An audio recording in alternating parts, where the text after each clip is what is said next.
Good morning, student. Happy New Year and welcome to this even semester. We will be starting this session soon as we have some more students, right? So that's why don't worry, just hang on for some time. We'll be starting shortly. Okay.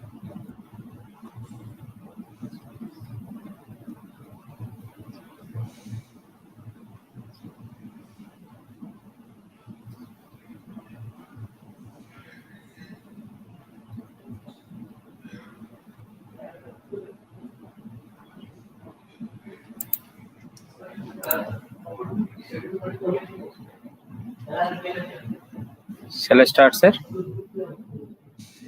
After 4 minutes.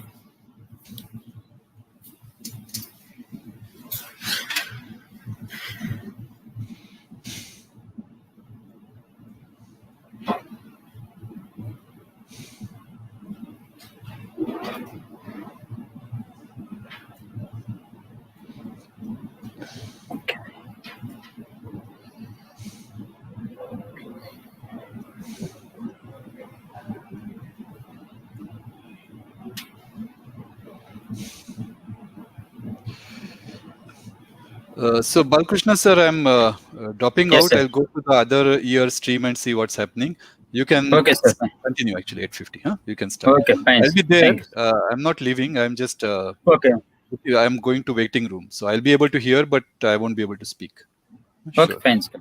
See you. Yeah.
Hello, good morning.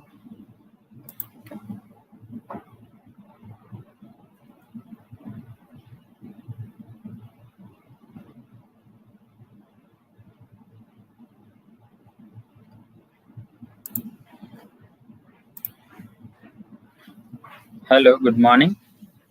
Today we are welcome to all the students to the 4th semester. One of the courses, the first starting course is discrete mathematical structures. Why the course name is discrete mathematical structure?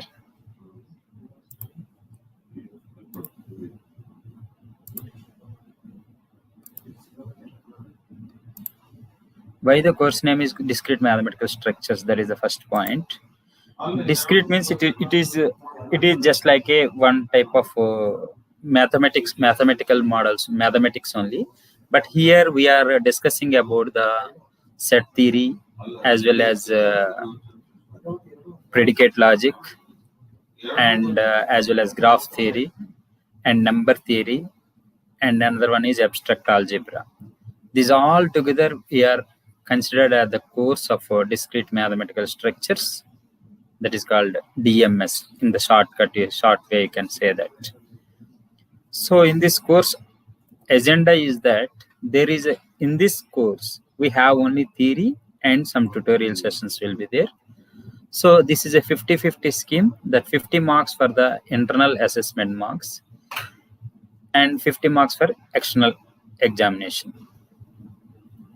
You can see that the course outcomes, what is the thing is, if you have improved your logical things and how to define any mathematical oriented, if you want to define a model in a mathematical manner, you should know the basic things. These are the basic mathematics, and it will be little bit tricky. That is called as this is the main thing. But here we can improve the programs also.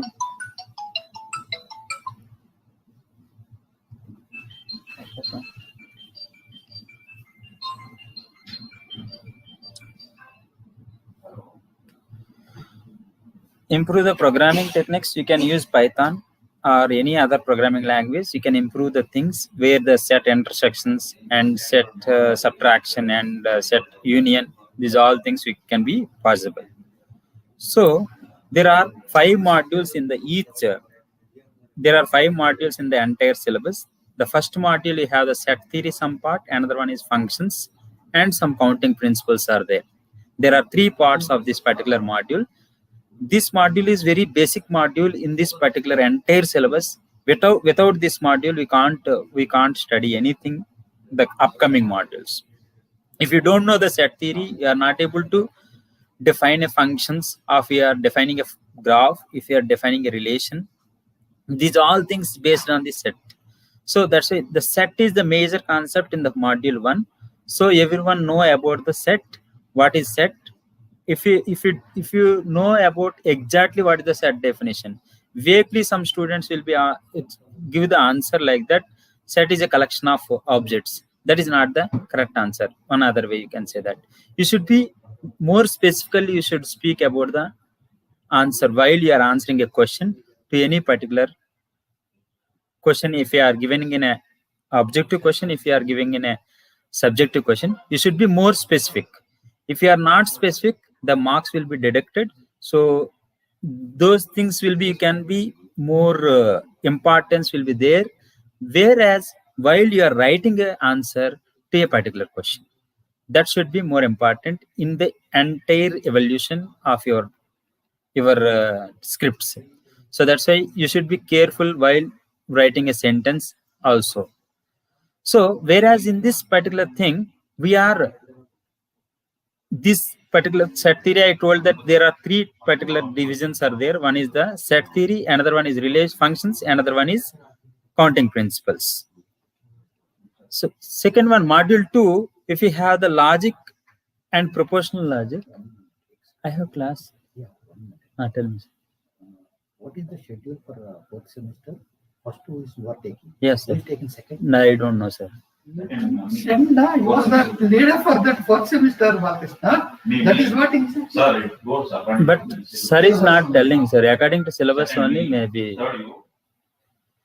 So you say, send a mail, first, second, third, then people will ready. Okay. So next one is logic and proportional calculus. Here we have some proportions are there. There are some statements. If you have a compound statements, there are 4 types of the compound statements are there. There are we need the truth tables, how to frame.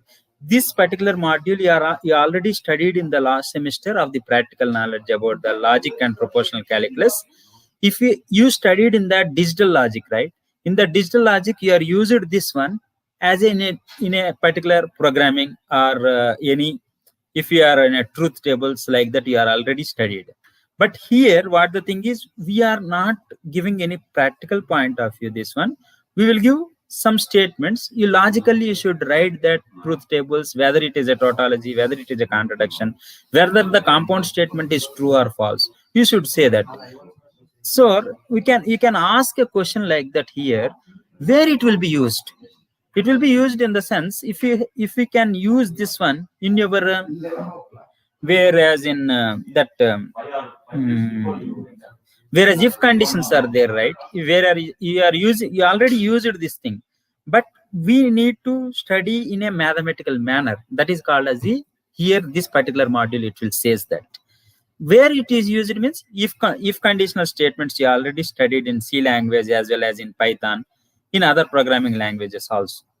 So you should implement, you already implemented, but in mathematically you should study it in this particular module.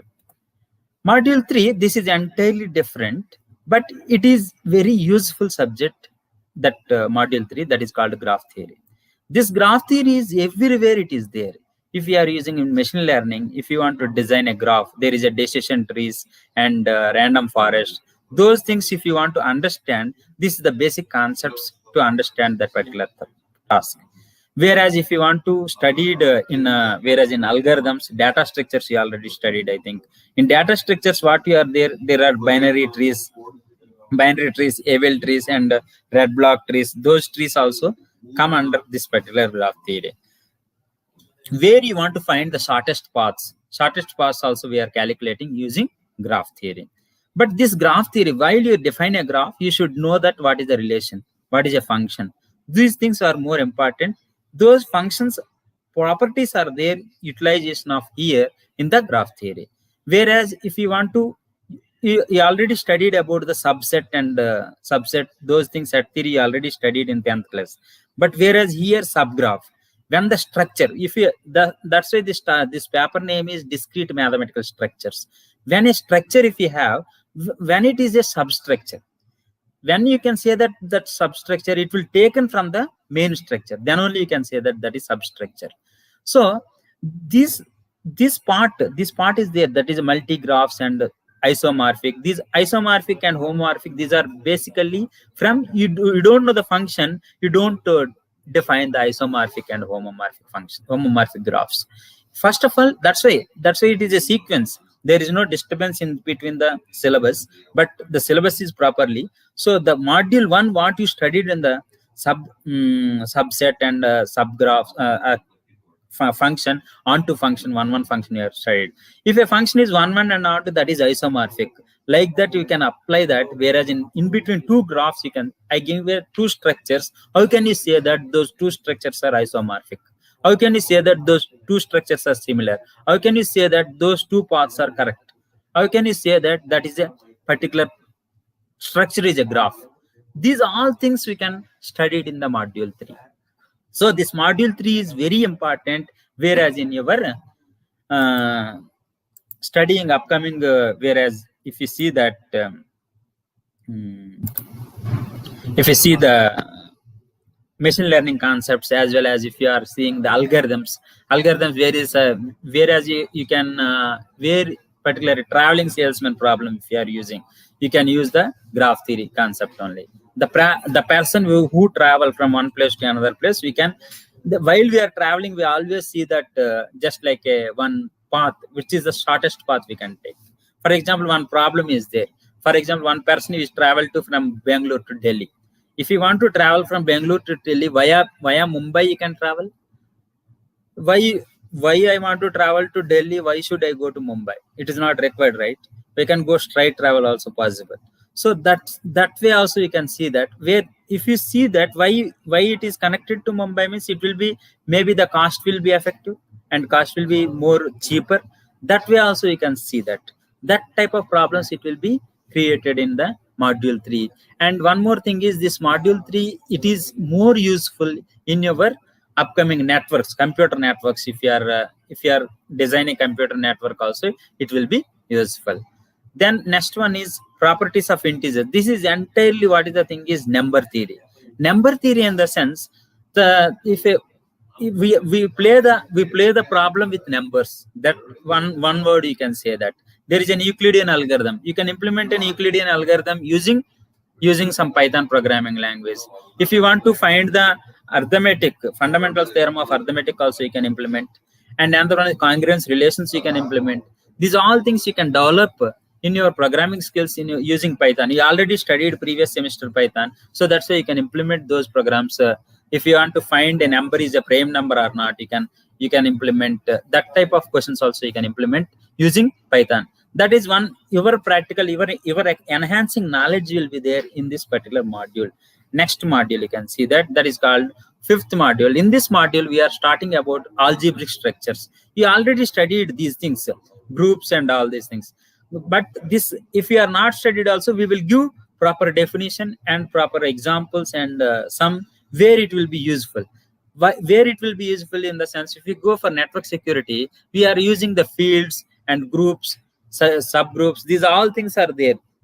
This entire module will be utilized in the network security. That is called cyber security. You can say that these concepts are very useful in that cyber security concepts. So if you, this is the preferred textbook CLU. This is called Elements of Discrete Mathematics, second edition, Tata McGraw-Hill. Some other textbooks also there. If you want to study these all textbooks also, you can enhance your knowledge in discrete mathematics very well. So another one is the final thing is continuous evolution, improvement evolution. What the thing is here, there are assessment methods. One is the midterm test. It will be conducted as for 50 marks. It will be scaled down to 20 marks. Another one is CBT, that is called the 15 marks. It will be conducted. Quiz, there are five quizzes we are conducting. Each quiz contains 15 marks. We can scale down into 10 marks. That means 15 into 5, 75 marks you should give the quizzes. In that, 3 surprise quizzes and 2 are quizzes. It will be pre-described quizzes will be there. Surprise quiz means whenever we want to take the quiz, we can take the quiz. That is called surprise quiz. The surprise quiz you may prepare or not prepare. We don't bother about those things. That is 3 surprise quizzes and 2 normal quizzes will be there. Entire 75 marks. That 75 marks will be scaled down to 10 marks. There are 5 problem sheets will be given. Each problem sheet contains 10 marks. It is scaled down to 5 marks. Total, it will be 25 marks.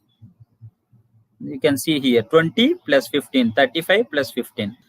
Total 50 marks. These total 50 marks is called as the CIA marks. But students, be alert in this particular subject. Why? Because it is a, sorry, here some type of mistake. This is 50 marks. So here what the thing is, you should pass this subject. Otherwise, you can't allow to go for some courses in the next semester. If you want to go for the automata theory for the 6th semester, 5th semester, you should have the pass mark in this particular subject, discrete mathematics. Otherwise, you are not able to take that particular course. Otherwise, if you are not able to take that course, if you didn't complete your credits. So these things are major part in this CIA evaluation. And semester that the paper setting, according to that, there is a 100 marks. It will be scaled down to 50 marks. Total 50-50 process we are evaluating.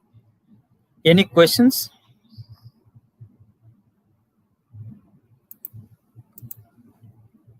Any questions?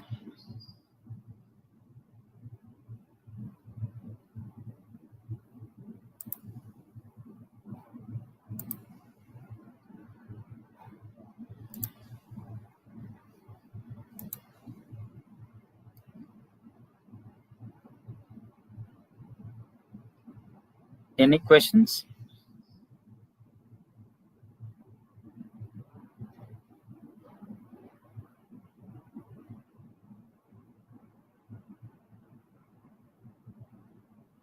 Nobody has put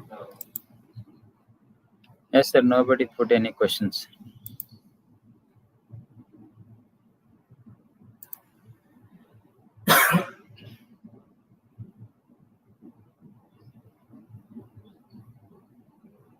No questions. If anybody have any other question also, you can ask. No problem. Related to DMS. Why you studied this DMS and all these things, you can ask. when is offline program then?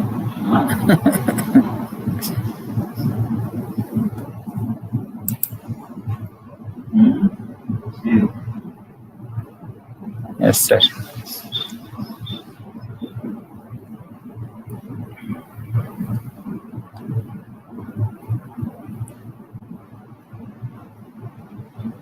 You received the mail, right, Gnan Prasad Reddy?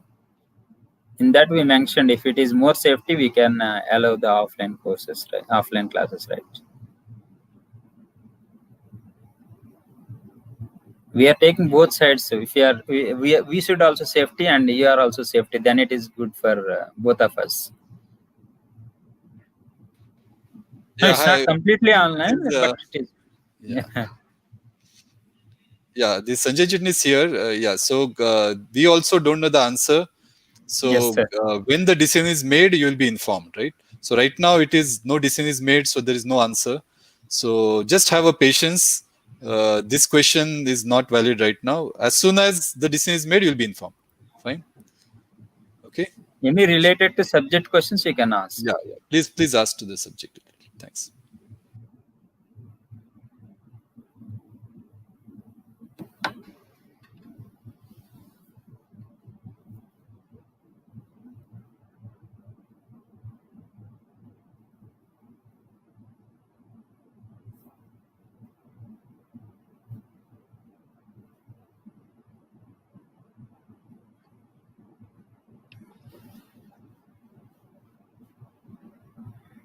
Ipsum, you have already DBMS and DBMS also. It is related to this. These applications are there in DBMS also, database management system. Why are you asking Yogesh for 5th sem? You should ask about current semester. Yeah. In general, this 5th sem, no, you go to website. We have scheme of instructions, so you can see all the subjects for different things, but they are subject to change. So we keep on introducing interesting subjects, which are relevant to your job, etc. So you can have a look on the website. Okay. And Shri had a question that is it completely online? So yes, as of now, but we'll be informed when it goes into hybrid mode. So it won't go 100% offline suddenly. It will first be in hybrid mode, something online, something labs, etc. physically here, and then it will go to online, right? But you'll be informed. Fine. Okay.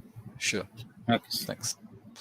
So Any sorry for other interrupting you, but yeah, please go ahead. I think these Yes, questions sir. everybody must be having in their mind, Yeah, so I yeah. thought better to clarify their doubts. And Thank you, sir. Thank you, sir. Thank you for nice reply. Sure, thanks.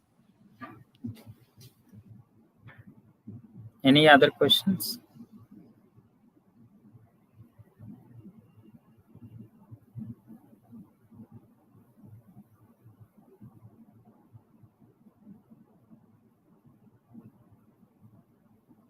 Similar than last semester.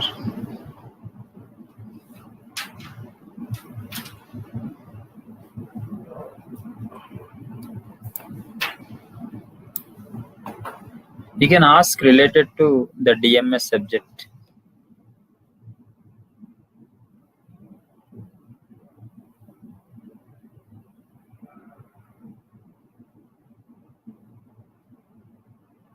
No, lump sum is 50, not 50-50 scheme it is.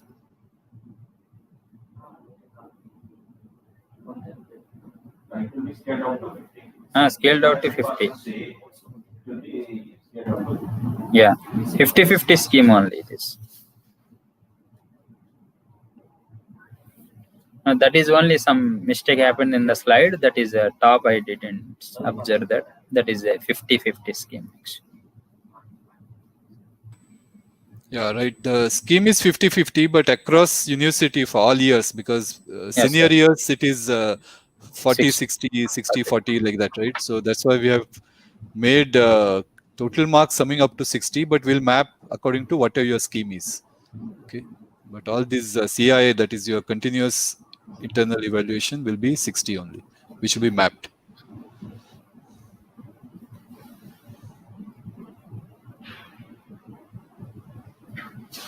Credits for DMS is 3 credit course. Yeah. Yeah, so actually, I think there are a lot of general questions. So I'll take it. So Gudlu sir, is it okay? Yes, sir. You can take, sir. Yeah, You can I take, can no take problem, it. sir, for me. Yeah, so how many labs do we have? So you'll see in the Yes, sir. timetable. Yeah, various courses we have labs. Timetable. The temporary timetable will be shared with you today because very complex issue, right? So we'll be revising it in another week's time. But to start with, you'll be getting one timetable today. So in that, you will come to know. Exam is the exam online. So the internal exam will be online, the first one, but the semester end exam most likely will be face to face. Okay, the semester end exam be ready to come to the campus because we expect sometime in the semester to switch to hybrid mode, and definitely exam will be face to face. Then the question is, what are the new programming languages that you are having this semester? So you are going to learn JavaScript, HTML, etc. in web technologies. You will be continuing to learn C better through design analysis of algorithms. And you will also use Python and MATLAB in signals and systems course. Okay. So whatever you learned in Python, as well as there is a MATLAB has its own scripting language. So that you'll be using in signals and system. And you can continue using Python in discrete mathematical structures and no other courses. So wherever hands-on exercises are there, you can use Python. Maybe that will be choice given to you. We won't be mandating that, but you can choose whichever language you want. Fine. So this is the question for Gudla sir. How many credits for? Already told, sir. I already told 3 credits. 3 credits, yeah. Yes. Fine. Then so next question, I think you can ask to next speaker only. We do have microprocessors and all, but it is not related to EC. Okay, don't have that. It is also computer science related because microprocessors are actually the architecture of computers. Now you to start learning that, right? Now last semester you learned how digital circuits are built, right? And now using digital circuits, how do you build microprocessors and how you can run computers and what is a computer organization, so that you're going to learn this semester, okay, along with lab. Fine. So Harshal, you will have course, but it's not EC related, it's totally CS related. See, the thing is, sometimes you may feel there is a hardware, right? The hardware doesn't mean it is EC related, right? Computer science involves both hardware, software. Of course, EC has their own perspective about design of hardware, some electronics related aspect of design. You may be worried about the computer science related aspects of design, right? So even microprocessor, they are computer science related, like cache memory and all those things, which EC people don't know, right? It's not electronics related, it is computer science related design in hardware. Fine. So you need to know that before. Fine. So I think hope these questions that answers. Okay. So please go ahead. I will probably drop out and come back. Okay, sir. Thanks. Sure. Thanks. Any other questions?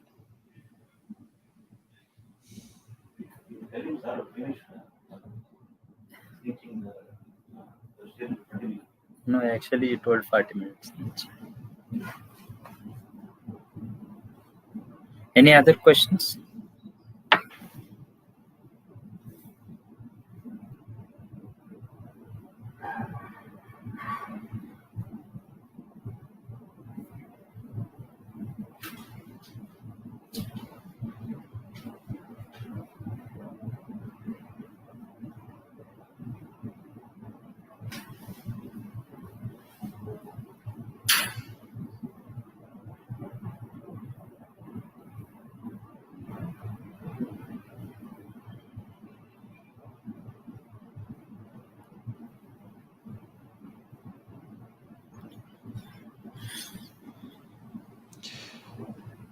Sir, Yeah, I finished it, sir. Yeah. If you are done, then I'll bring in Girisha, sir. He's there, I think. Sir, yes. Huh? Yes, sir, he is there. Yeah. Professor Girisha, you are live. Girisha, sir, you can. Yeah. Okay, sir. Shall I leave, sir? Yeah. Yeah, you can leave. Yeah. Okay. Girisha, sir, can take over.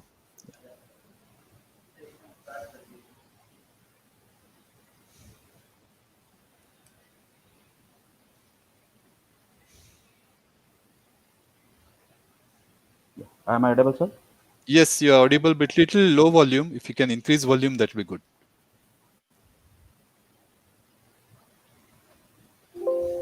Now, sir. Yeah, little weak only. Hello. If somehow you can bring microphone closer to your mouth or something like that, that would be good. Otherwise, yeah, Hello. you can probably slightly speak louder and we can start. Yeah. Now audible, sir. Yeah, Hello. now it's better. Yeah, now it is better. Yeah. Okay. Sure. Good morning to all. So I welcome all of you to the fourth semester. So I am Professor Girish, Associate Professor in the Department of CSE, and I am the course lead for this Principles of Microprocessor and Computer Organization course. And today I am here to give you the introduction and the importance of learning this course. Okay.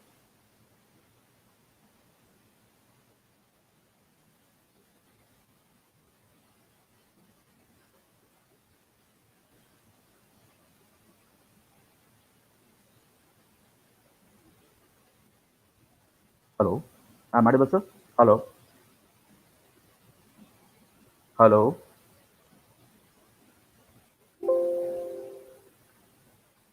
I'm audible.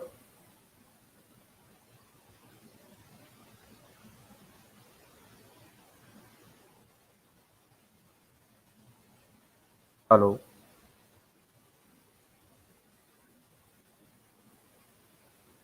Kulu, sir. Check. I'm audible.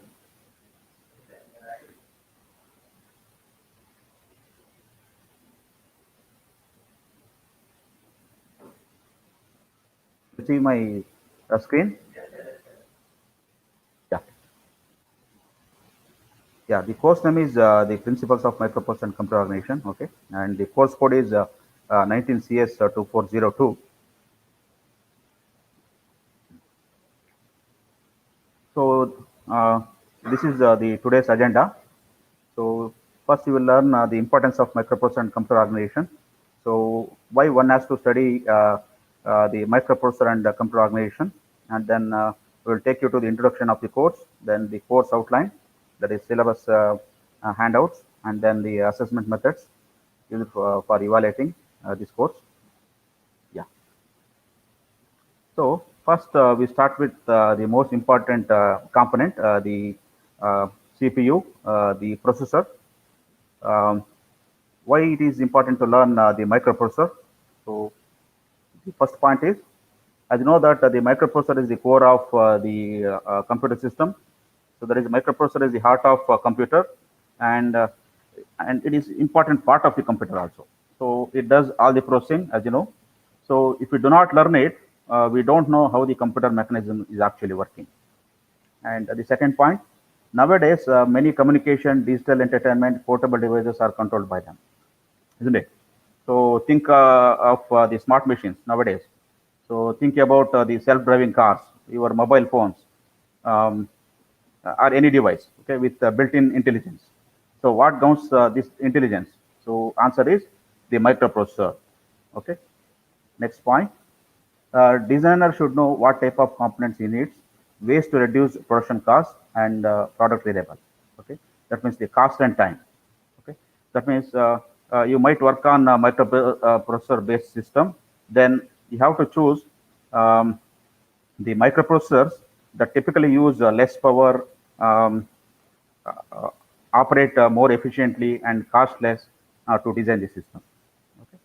So that is about why it is important to learn the microprocessor. And the second part, why it is important to learn the computer organization. Okay. So, so after microprocessor, we'll study the computer organization. So the question is, what is computer organization? Okay. So the definition goes like this. So it encompasses all the physical component of the computer system. So computer organization encompasses all the physical aspects of the computer system, how components are connected together, how components interact with each other. Okay, and it addresses issues such as control signals, memory technology used, the role of IO devices, and so on. So then, why study computer organization? So the point here is uh, design better programs, including system software such as compilers, operating system, and device drivers. That means what happens when the program you have written needs to be faster and more efficient, or the application we are using does not do processing or precisely what we want. Okay? So as a computer engineer, okay, we need to have the basic understanding of the computer system itself. So in order to rectify these problems. And the next point, allow you to intelligently evaluate, compare, and select computer equipment and peripherals. That means, as you know, that the different parts of the computer systems are built by different manufacturers. If the bus speed of each part does not match, then the overall speed of the computer will be low. The other components along with processor must be compatible with each other in terms of speed and performance. Then next point, allow you to understand how to write optimized and more efficient programs. Okay, the question is, can you figure out why the program you wrote is running slow? Okay, so if you have this question, then in order to know it, okay, you must understand the computer system in order to optimize the program performance. Okay, so these are the reason why it is important to learn the principles of microprocessor and the computer organization. Coming to the introduction of the course. Okay, so before we start, we need to understand what exactly the microprocessor are. Okay, as you know that a microprocessor is one of the most exciting technology innovation in electronics since the appearance of the transistor in 1948. And almost every electronic device employs nowadays one or more microprocessor to implement the required functionality. And it is being used, for example, in digital computer, scientific instruments, data communication, music instruments, household items, defense equipment, medical equipments, and so on. So it is therefore essential for every engineer to know about the microprocessor, because we are living in a computer-oriented society. So the first question comes in mind is, what is microprocessor? So before we know the definition of the microprocessor, let us start with the more familiar term, the computer. So what is a computer? So the definition is, it is a digital computer, is an electronic machine capable of doing quickly, performing a wide variety of tasks. That means a computer is an electronic machine that takes data and instructions. That is the input, works with the data. Okay, it will process it, that is processing, and finally puts out the information or the results. That is nothing but the output. Okay. So then the question comes is, what are the basic elements of the computer? Okay. So the basic elements of the computer are the central processing unit, the memory, and the input and output unit. Okay. So this is shown in the slide.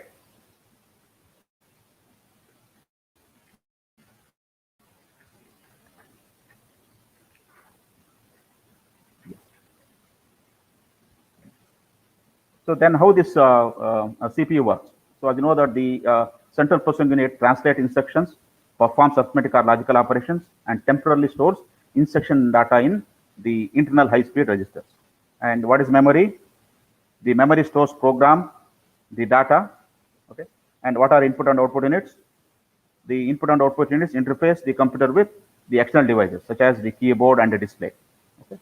And with the advent of semiconductor technology, okay, you already know it, so it is possible to integrate the CPU in a single chip or single integrated circuit, and the result is nothing but the microprocessor. So the central processing unit is nothing but the microprocessor. Okay, and the microprocessor is the CPU of a computer.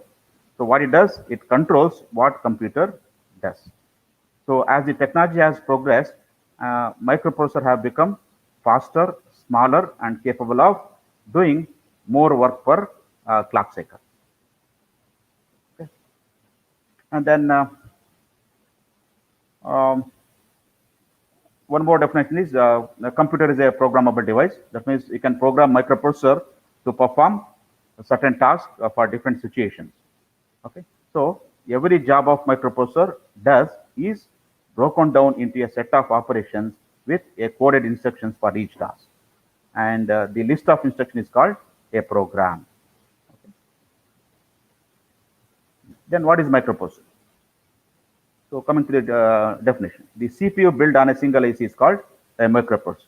That means the microprocessor is a CPU of a microcomputer fabricated on a small chip capable of performing operation and communicating with the other devices connected to it. So the word microprocessor comes from the combination of the micro, means very small size. Okay, so microprocessor is small in size. So micro indicates very small size, and another word is the processor, means to process or to manipulate. Okay. Then what is a microcomputer? Okay, so microcomputer is nothing but a microprocessor combined with memory and input-out devices form a microcomputer.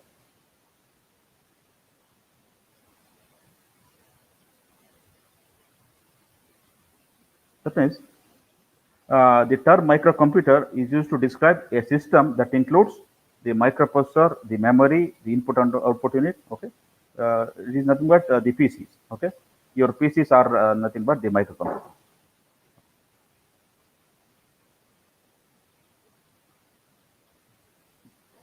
Then what is inside the microprocessor? Okay, or the CPU? So microprocessor consists of the arithmetic and logical unit. Okay, the registers, and then the control unit. Okay, so then what is ALU, arithmetic and logic unit? Arithmetic and logic unit performs the arithmetic and logical operations on the data received from memory or on input device. Okay. Then what are registers? Registers are small fast storage areas for instructions and data. That means registers are high speed storage locations within the microprocessor. So they temporarily hold data and instructions during processing.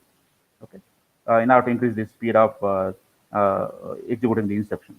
Okay, then we have the control unit. Control unit, what it does, coordinates the processing steps. That means the control unit controls the flow of data and instructions within the computer. So the control unit is nothing but a circuitry that coordinates the sequence of data movements into and out of and between a processor, memory, and other subunits. Okay. So that is about inside the microprocessor. Then coming to the another component of the microcomputer, that is nothing but the memory. So memory, as you know, that it stores both the instructions to be executed and the data involved. That is the central processing unit or the microprocessor in the computer fetches data from the memory to process. Okay, and next point, the computer stores data in the form of binary. So as you know, the computer understands only the machine language. That means the computers communicate and operate in the binary numbers, zeros and ones, also known as bits. Okay, and bit is an acronym for the binary digit. Okay, and each character stored in a computer is a combination of 8 bits. That means each character and number is represented by an 8-bit code. And storage is usually too large to be expressed in bytes or words. So instead, we use these memory units. Okay, that means 8 bits is equal to 1 byte. That means the set of 8 bit is called a byte. So and 1 kilobyte is nothing but 1024 bytes. Okay, you should know all those things. Okay, 1 megabyte is nothing but 1024 kilobyte. Okay? So 1 gigabyte is nothing but 1024 MB, and 1 terabyte is 1024 gigabyte. Okay.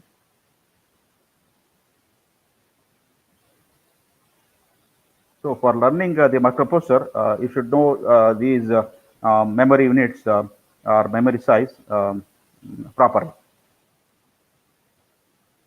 You need to remember. Okay.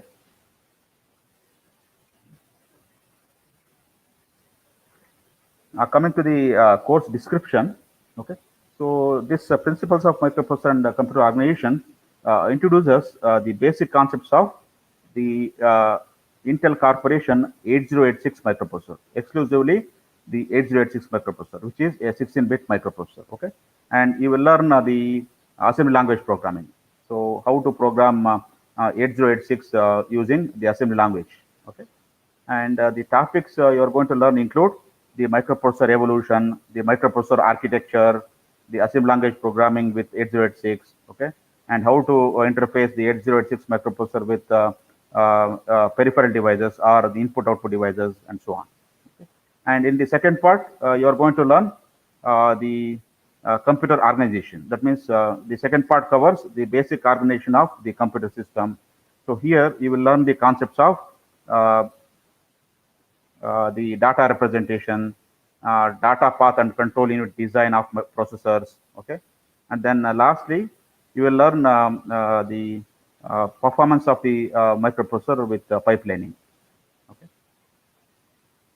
and these are the course objectives. So course objectives are nothing but the statements that will tell you what you are going to learn in this course. Okay, and to summarize these course objectives, okay, so what you learn is, so the objective of this course is to become familiar with the architecture and the instruction set of the 8086 microprocessor. Okay, and your second objective is you'll be able to understand the organization of the computer system.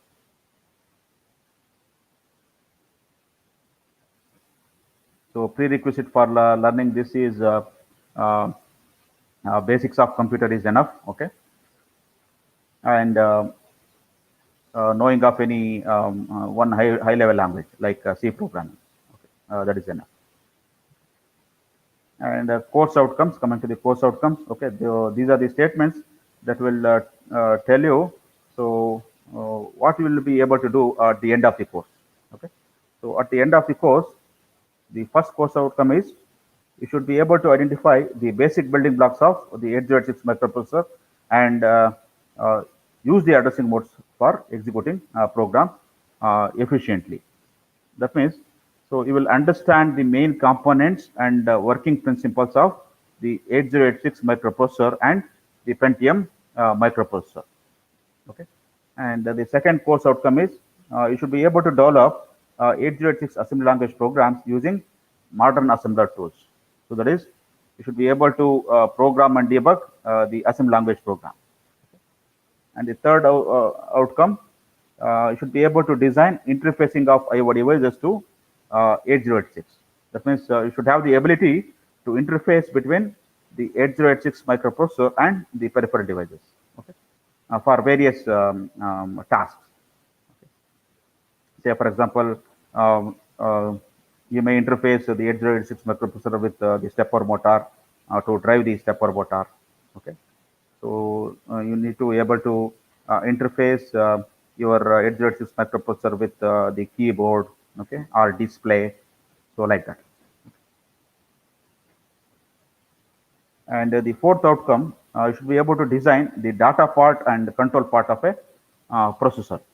So what do you mean by data path and control path? Okay, so data path is nothing but is the hardware that performs all the required operations. For example, it can be an arithmetic and logical unit, the registers in the processor, okay, and then the internal buses and so on. Okay, so you will learn the data path design and the implementation. Okay, and next course outcome,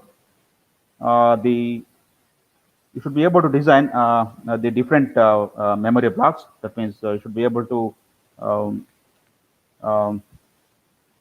design the memories themselves. Okay.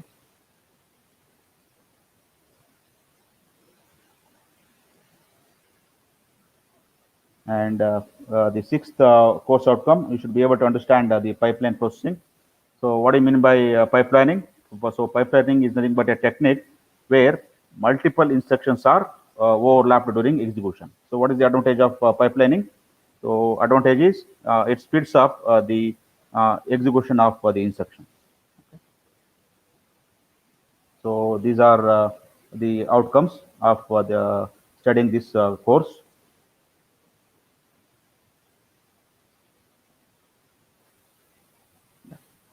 So coming to the syllabus course outline. So as I said, this course is divided into two parts. So in the first part, you are going to learn the principles of microprocessor, and in the second part, you will be learning the computer organization. Okay. So model 1 and model 2 describes about the microprocessor and its architecture, And model 3, model 4, model 5 deals with the computer organization. Okay. So model 1 gives you the introduction to the microprocessor and its architecture. So in this module, you will learn the overview of the evolution of microprocessor, the architecture of 8086 microprocessor, okay, and it also discusses the addressing modes used in the 8086 microprocessor, okay, and so on. And coming to the module 2, programming 8086 and its interfacing with IO devices. So in module 2, you'll be made familiarized with the instruction set of 8086 microprocessor, okay, and programming and debugging in assembly language programming, okay, and we'll also discuss how 8086 microprocessor is interfaced with the various IO devices, okay, like stepper motor, keyboard, or display, okay, 7-segment display device, okay, and so on. And model 3 describes the basic organization of the computers. That is, it describes the organization of the computer system in terms of its main components. As I said, the data path, control path, okay, and so on. And model 4 is dedicated to the memory technology. That means it presents the organization and architecture of the memory, okay, and also the input and output, okay, the role of input and output devices. And finally, the model 5, pipeline processing. Okay, so model 5 is on pipeline processing.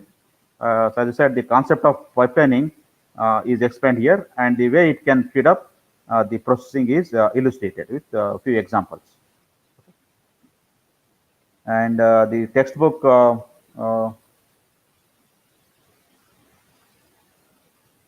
the textbooks are, you can refer these textbooks. The Intel Microprocessor by Barry B. Bray, and there is also a good book, okay, Microprocessor and Interfacing, Programming and Hardware by Douglas V. Hall, okay. So both are available on the internet, okay, you can download it, okay. So, and so for the textbook 1 and 2 are for the microprocessor, okay, to learn the model 1 and model 2 part. And the third textbook, Computer System Architecture by Maurice Mano. So again, this is also one of the popular textbook, okay. Model 3, model 4, and model 5 are covered in this textbook, okay. Most of them are covered in this textbook, okay.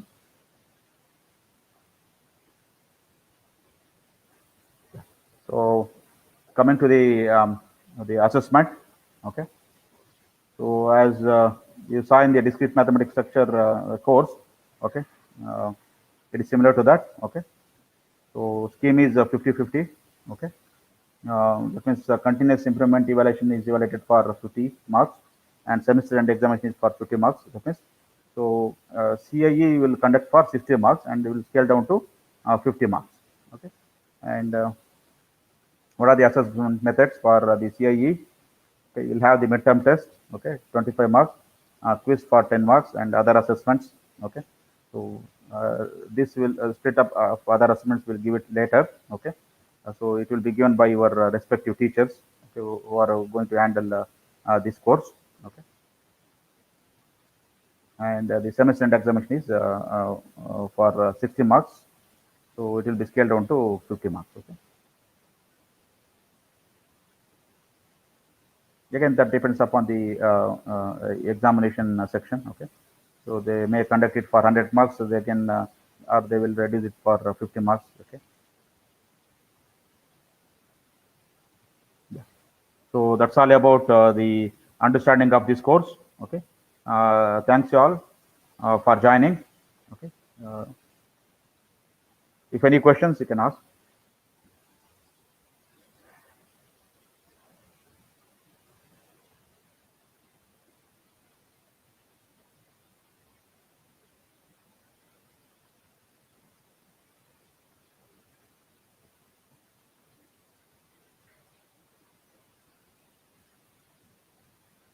Any question?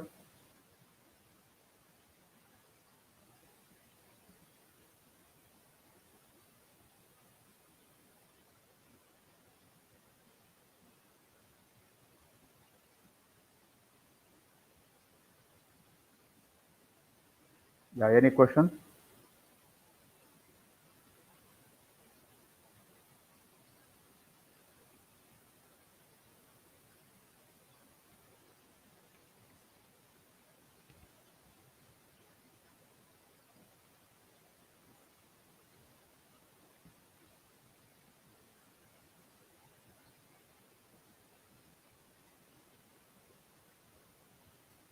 Sanjay sir, I finished it.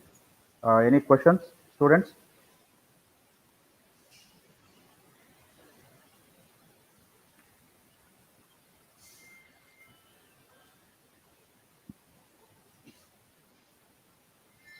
Yeah, one question is general question, that is SE scaled to 50 marks or is it for 50 marks? It is actually it is for 100 marks and scaled to 50 marks.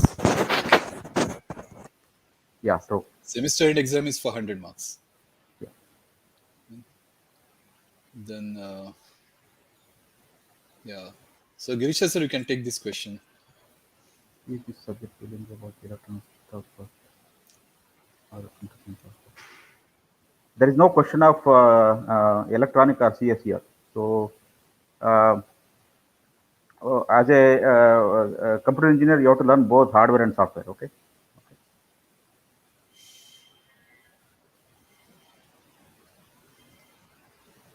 Yeah, sure. We have the lab. It is an integrated lab.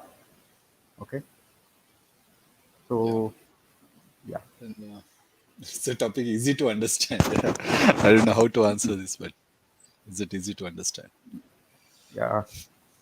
Since you have only two modules, no, okay, there is no much um, difficulty in learning this subject. Okay, so we'll have introduction and as well as just assembly language programming with 806. That's all.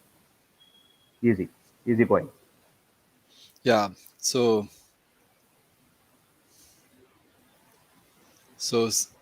say basically this is the question: is it easy to understand?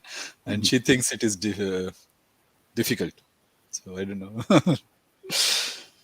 Yeah. Will make you to learn in much easier way. Yeah. See, for every subject, now first you have to give up your mental block. If you Yeah, think it is difficult, it is difficult. Now, many people know they find swimming is so difficult, right? People afraid of even getting into swimming pool, right? People have to push them sometimes, right? It's that hard. But once you learn how to swim, then it is so easy. You can't even think like even car driving or swimming or bicycling, right? It happens naturally. You don't even have to think that you are swimming or you are doing anything. So all these subjects are like that. Just get into it, get into the pool, swimming pool, and you will automatically learn, right? But it's very important, right? That you should see. Subject is important. So there are some questions repeated. We already answered. Those who came late, they have answered. So sorry you missed the answer. That's all I can say. I'm not going to answer again. So this question I'm not going to answer again because sorry you missed because you came late. Fine, it was already answered.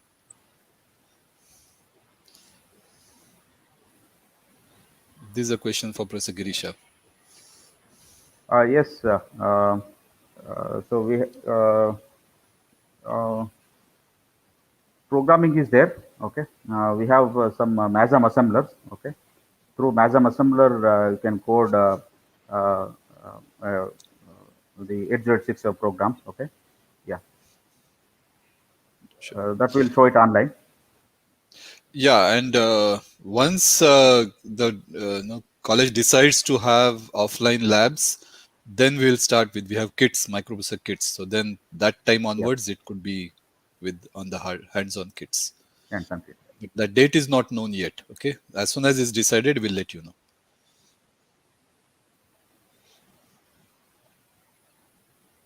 So we can code the microprocessor 806 microprocessor in hardware kits as well as through MASM assembly. Okay. First, we'll show you how to program 806 using MASM assembler. Okay.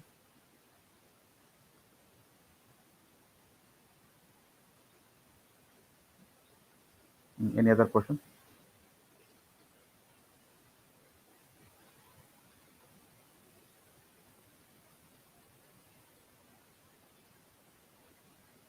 Yes.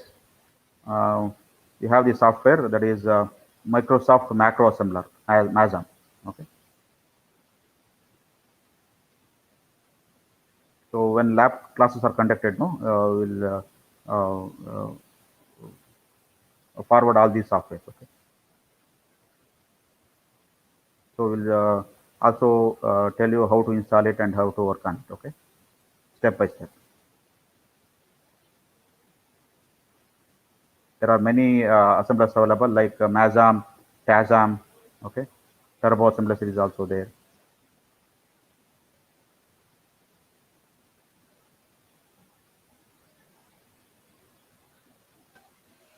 So why learn all these subjects when we all know companies mostly look in cost?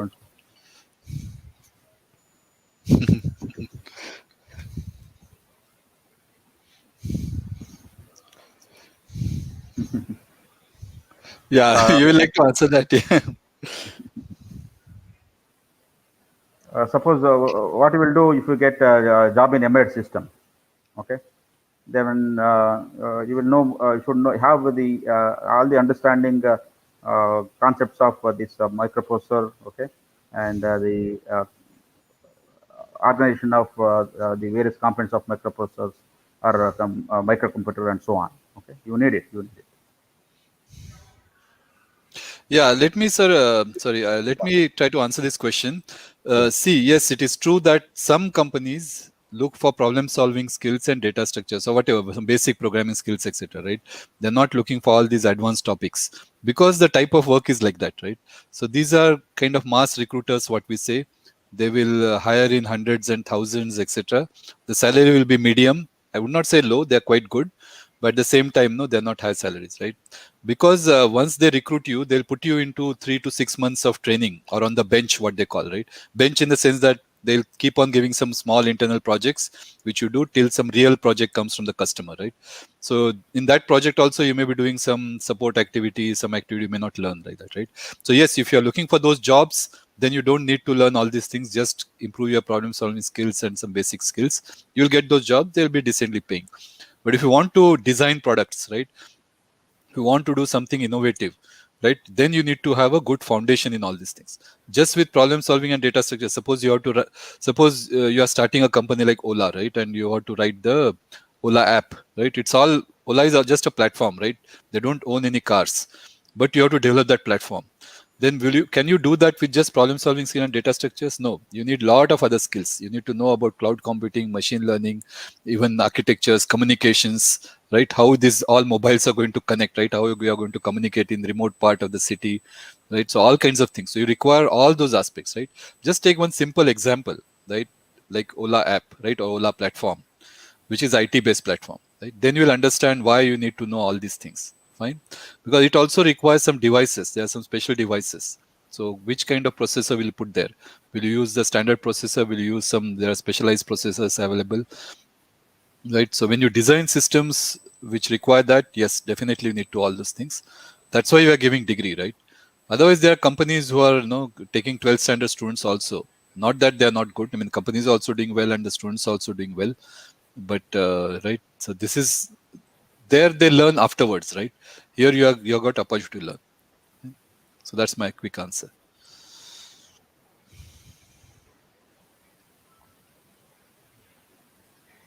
Any more?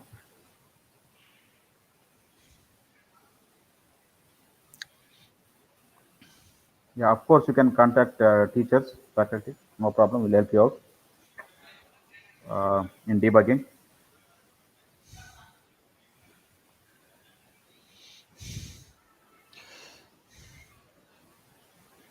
Yeah. So yes, it may not be as good as physical mode, but yeah, we'll try to do our best in that given thing system. Yeah, as I said, that is a 5 credit course, 3 lectures, so one tutorial and 2 hours laboratory. Totally 5 credits. Yeah, and when we say 3 lectures, is basically 3 hours per week. So because Yeah. we have 40-minute sessions, we are normally given 4 hours because in between some classes may be missed, etc., for holidays and those kind of things. So we'll be giving 40-minute sessions for 3 credit course.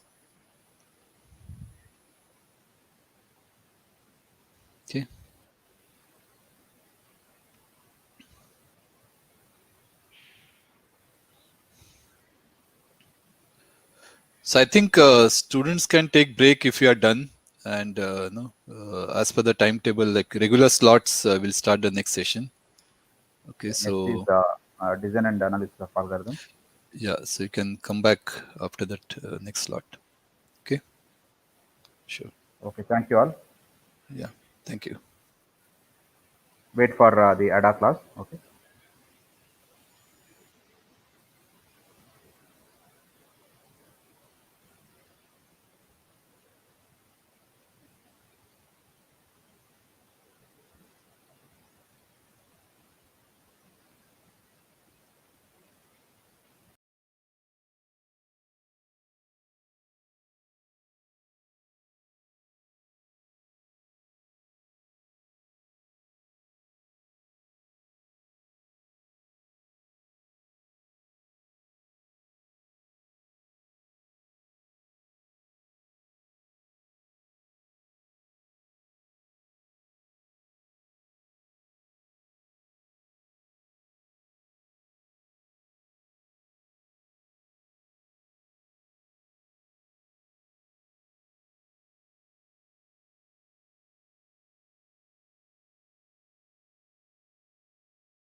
Sir, you can test your slides, etc., audio slides. Yes, sir. Yes, sir.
Yeah. Hello. Sir, am I Yeah, audible? hello, sir. Yeah, Yeah. we Okay, can sir. hear Fine, you. fine. My screen is visible, sir. 1 second. Slides I'm going to show now. I'm adding to stream. So only when I add to stream, they come. Fine. Yes, sir. Yes, sir. Yeah. Okay. Yeah. Yeah. Okay, sir. Sure. So you can start in another 2-3 minutes. You can start. Yes, sir. I'll start sharply with 11:05. Yeah, sure. I'll be in the background, but you can Oh. call me if anything is there. You can just call. Yeah, definitely, sir. Definitely. Sure. Okay. Yes.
Yeah. Hello.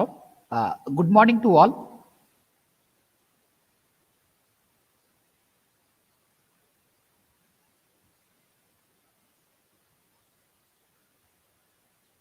Hello.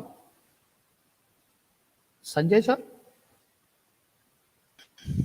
Can I start Yeah, you now? can start because they will be on YouTube.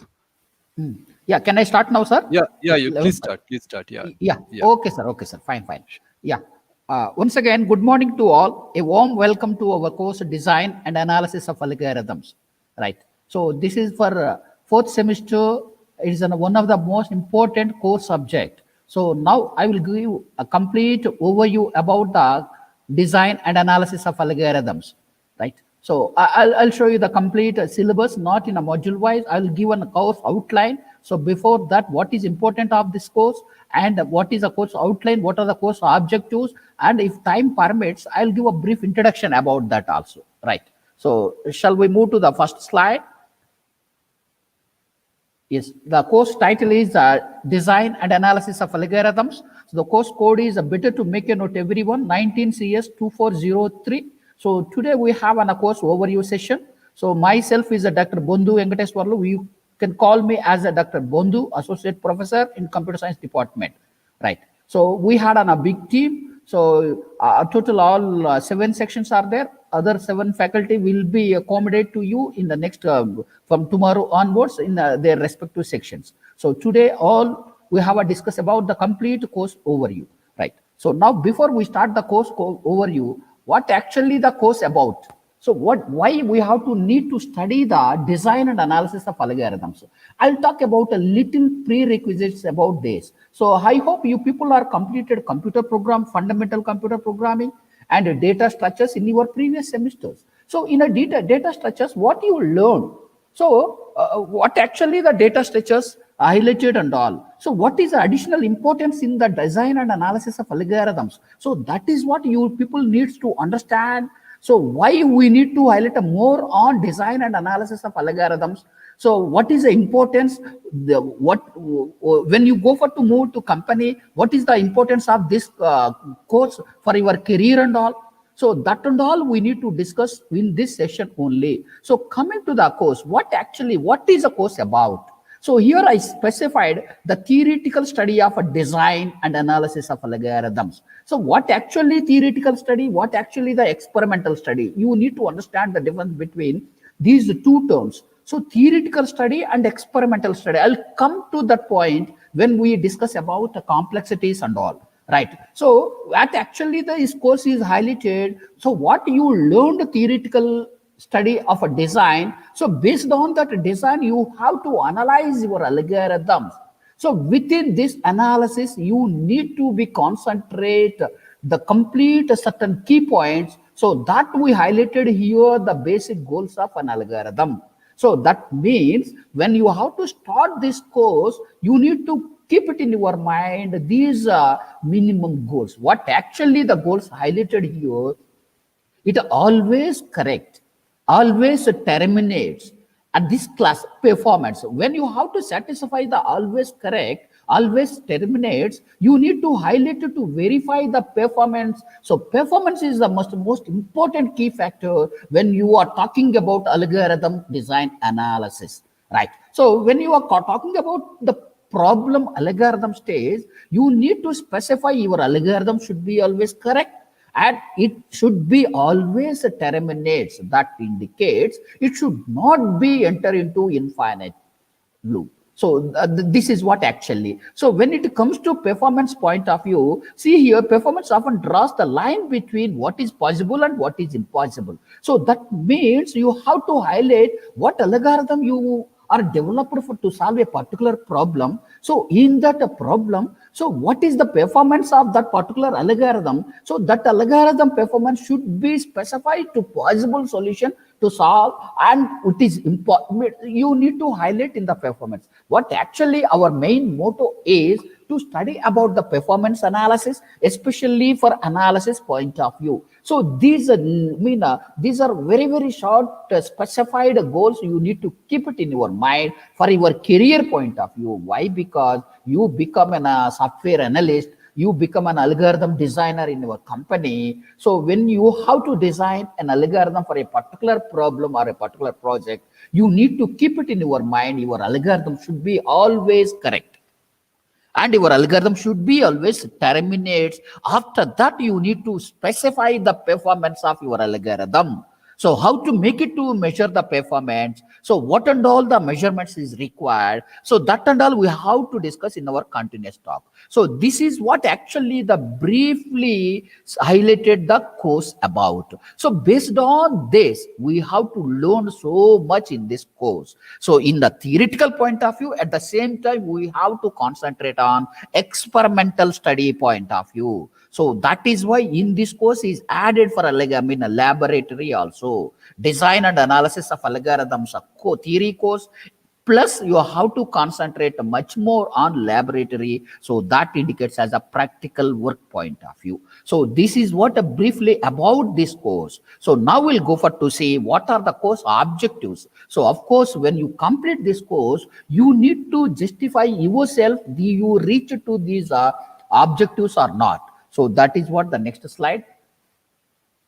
Yeah, okay, right. Before that, still you have any confuse. So that I'm giving a complete title clarity. So design and analysis of algorithms. So in that analysis, you have to predict the cost of an algorithm in terms of resources and performance. So resources, what the resources you have in your programming point of view. So I hope you know the resources in the computer system. So memory is a one resource. Especially I have to highlight here in our discussion memory only. We will talk about the memory only. That indicates how much memory is available to execute your program. Based on that only, your total complete algorithm efficiency will be delivered. So that indicates memory indicates, of course, the memory is nothing but it's a storage device. So that means how much space you have. Based on that, you have to use that memory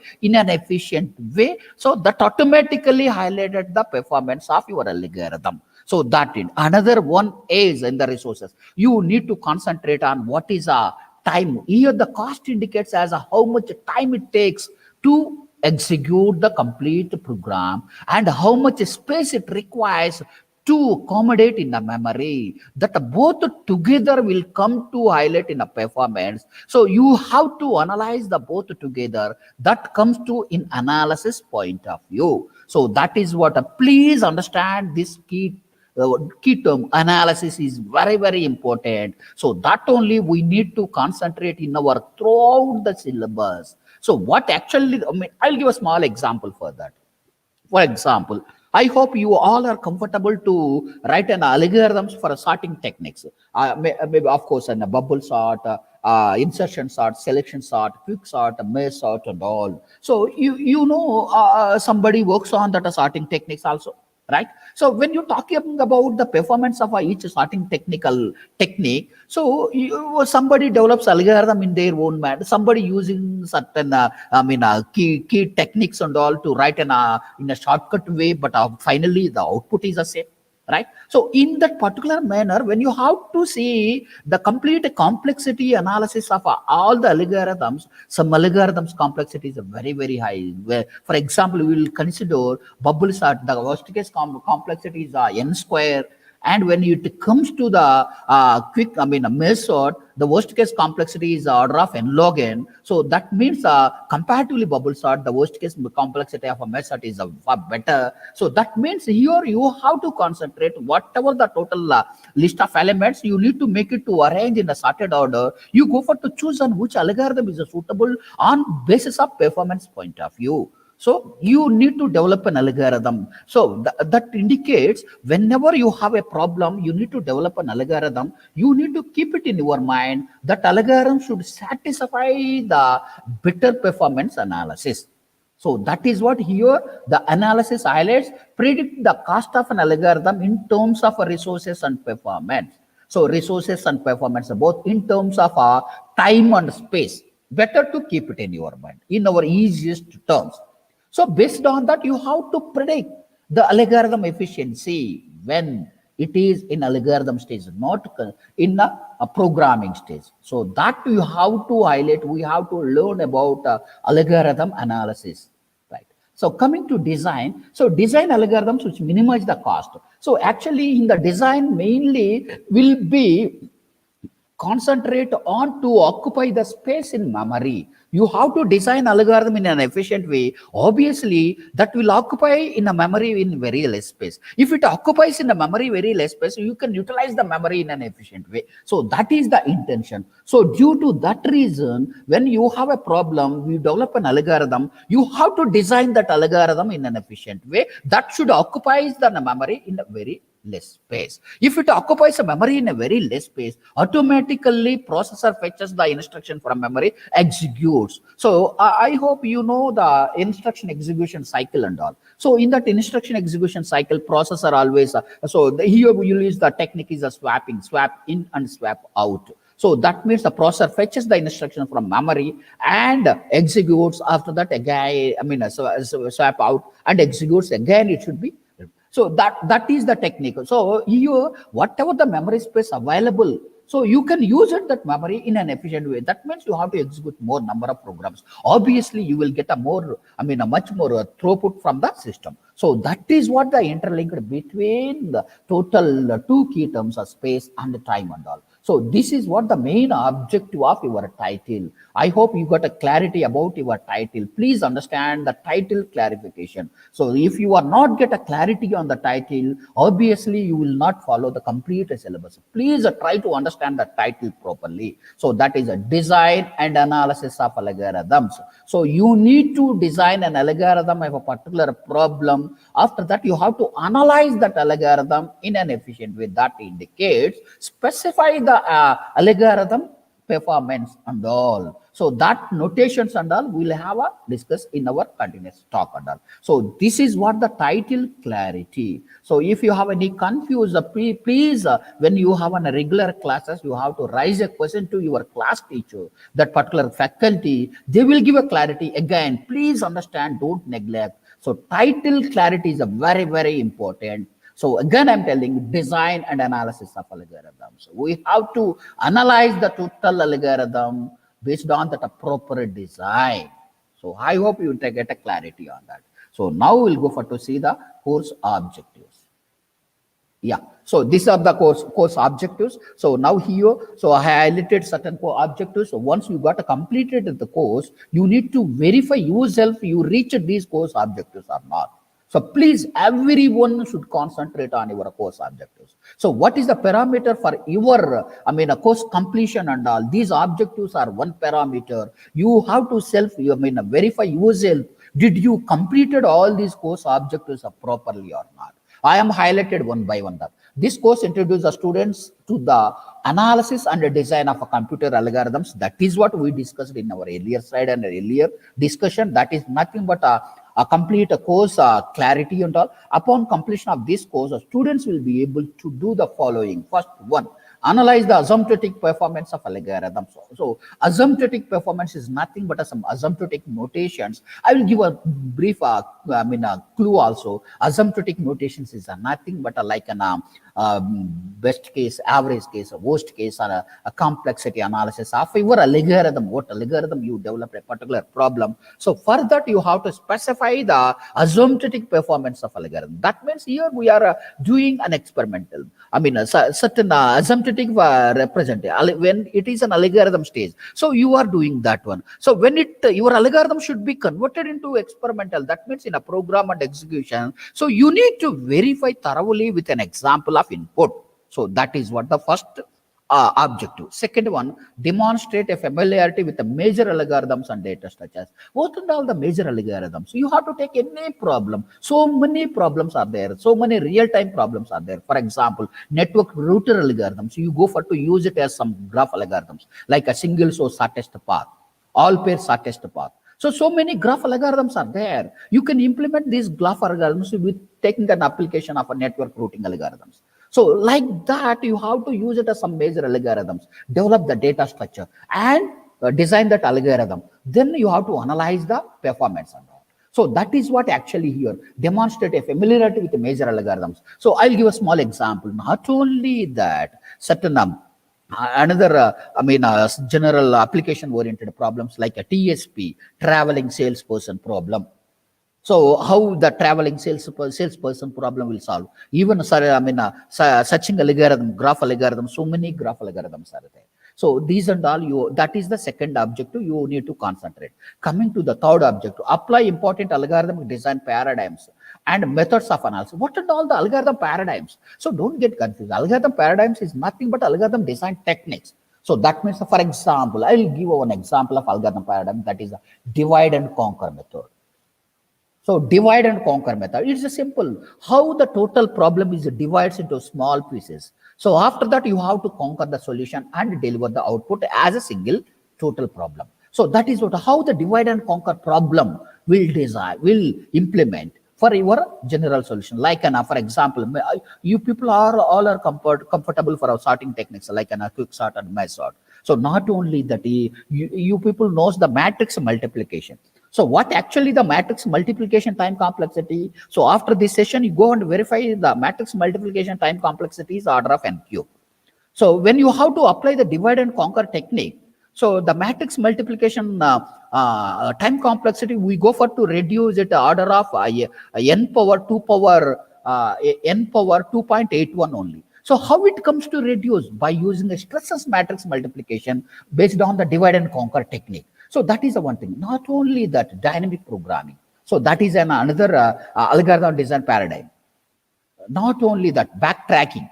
Not only that, branch and bound. All should be available in your course curriculum and all, in your syllabus and all. So that will come later. So here the third objective is apply important algorithmic design paradigms and methods of analysis. So when you have to complete an each module, you need to verify the third objective. Did you complete it thoroughly or not? So that means in each module, you people should understand a particular algorithm design paradigm. So based on that, you should learn and verify yourself based on the third objective.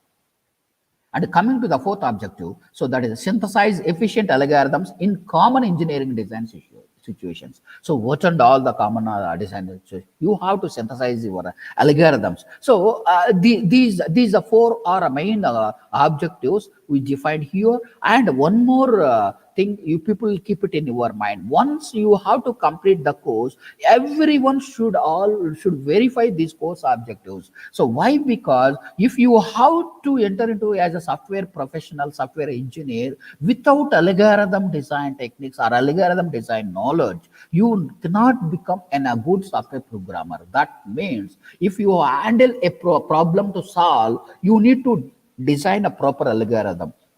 Sorry.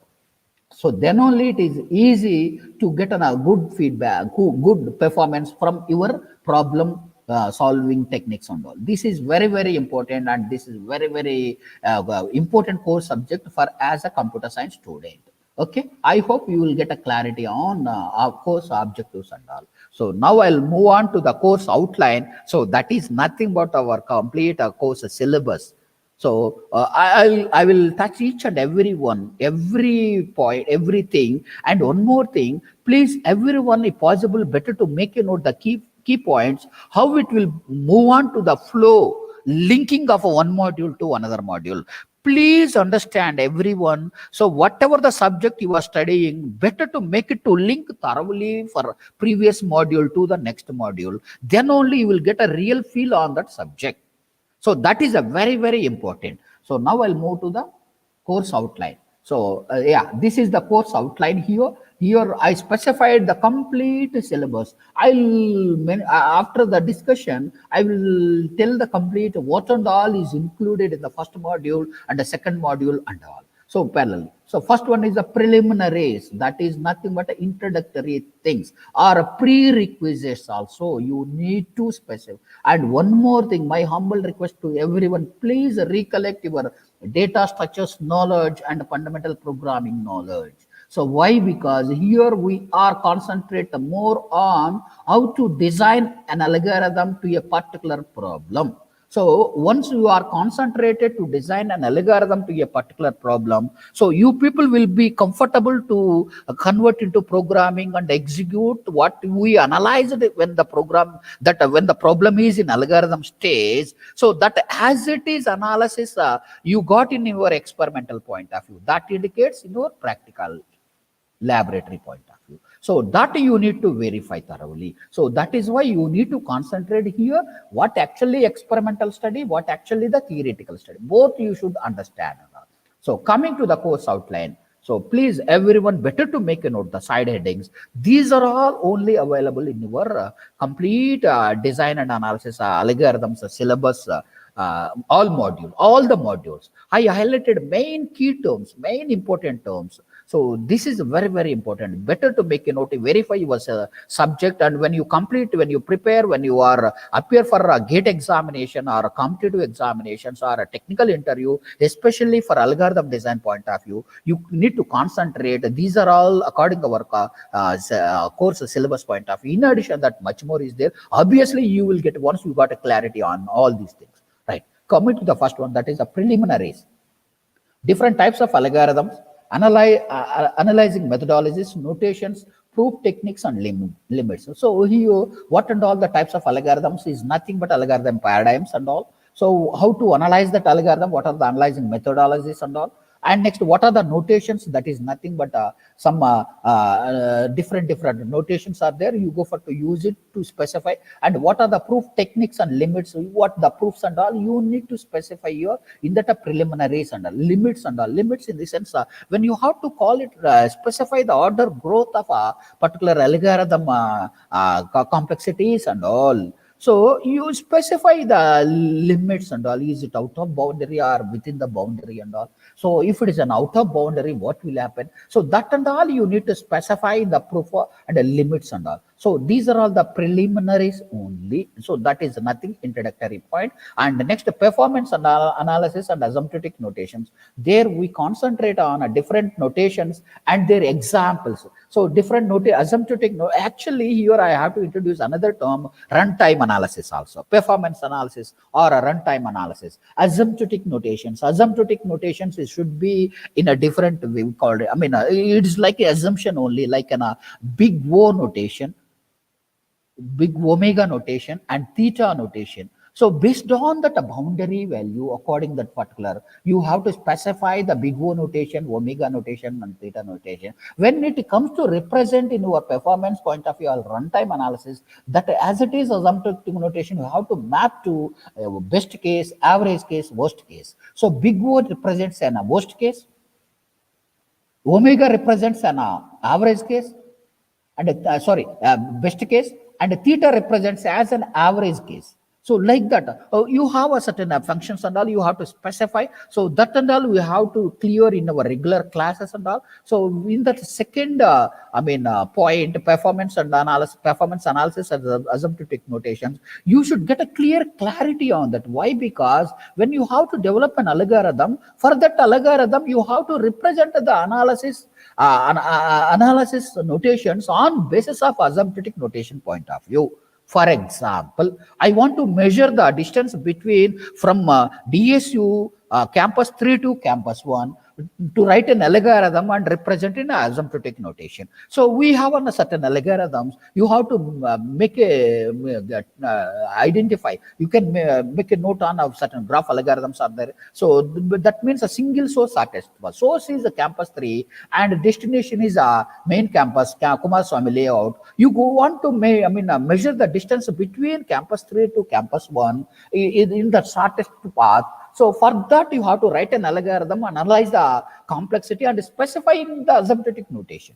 So that is what in that your algorithm you have to mention what and all. So coming to the third point, how to make it to represent the asymptotic notation, what and all we need to consider. So that is why in the third point, analysis of algorithms, how to analysis of algorithms, analyzing control structures. When you write an algorithm of a problem, so how to analyze what and all the control structures. So based on that control structures, you have to represent the complexity in that particular asymptotic notation. So that is what. Next, different examples for analysis and solving, what and all that and all we'll see. So for that, different examples of analysis of solving, you have a certain recursive algorithm through recurrence relations. So now here I highlighted recurrence relations concept. Recurrence relations used to solve that total recursive algorithm. So that means what algorithm you develop, you have to make it to convert in a recursive, write in a recursive nature.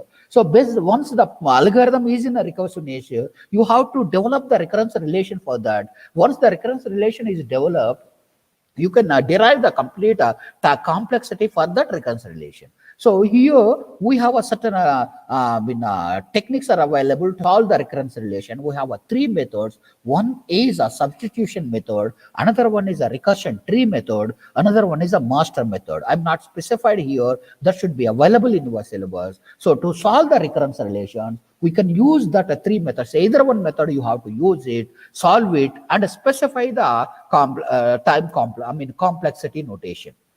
So that should be in the asymptotic notation point of view. So this is what actually the reality. When you have a problem, you have to write an algorithm. So better if the algorithm is in a recursive nature, you have to generate the recurrence relation. Once it is a recurrence relation, you have to solve that recurrence relation by using any one solving method, like a substitution method or a recursion tree method or master method. Then you have to represent the total algorithm in a particular asymptotic notation. So up to that comes to the first module: preliminaries, performance analysis, and asymptotic notation, analysis of algorithms. All 3 points will be included in your first module.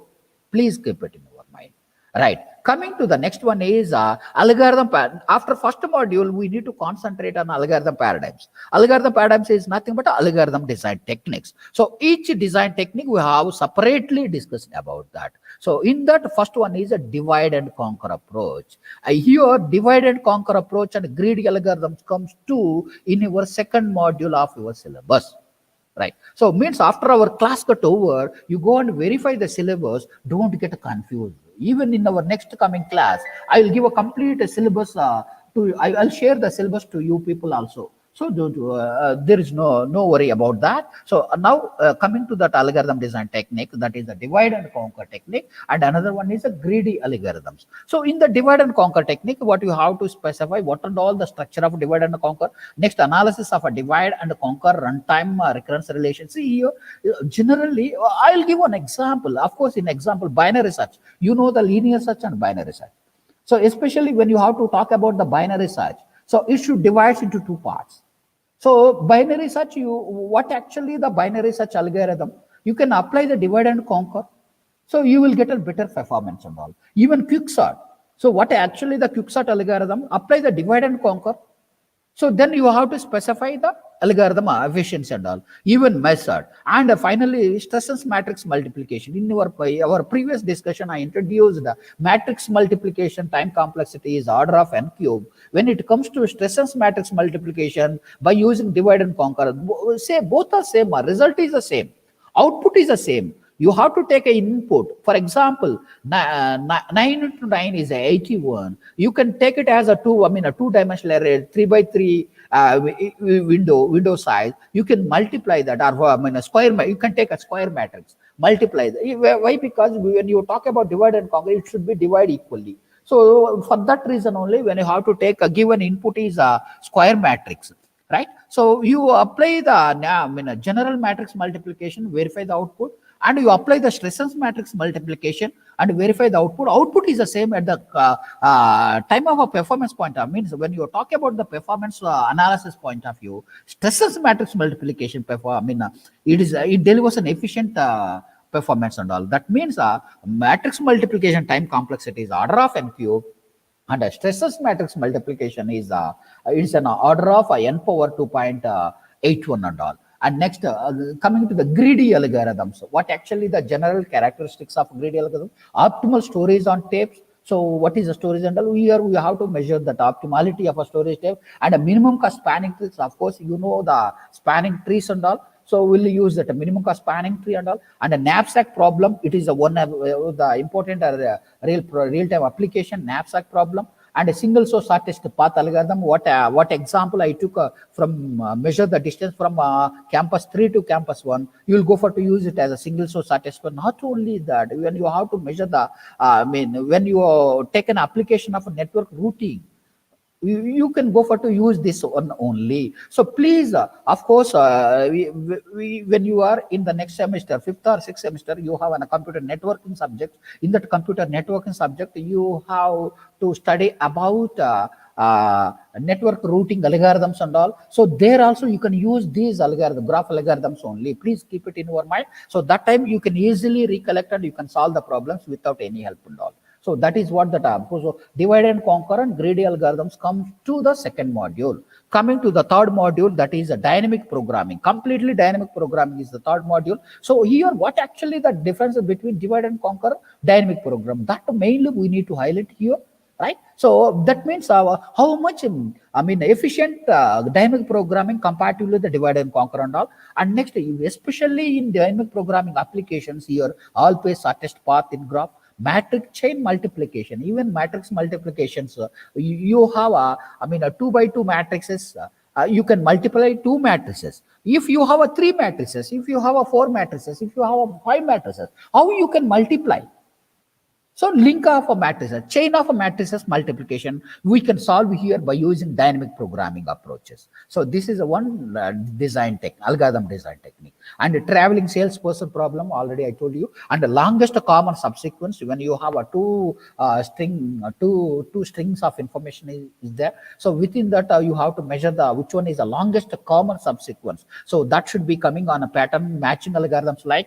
It is almost similar to pattern matching. And next, 0-1 knapsack problem. So already in a greedy algorithms, you are studying the knapsack general problem. So here 0-1 indicates as what actually the knapsack problem main objective. You have to keep the items in the knapsack. So you have to develop optimal, maximize the profit. Your objective is to maximize the profit based on the available space in the knapsack.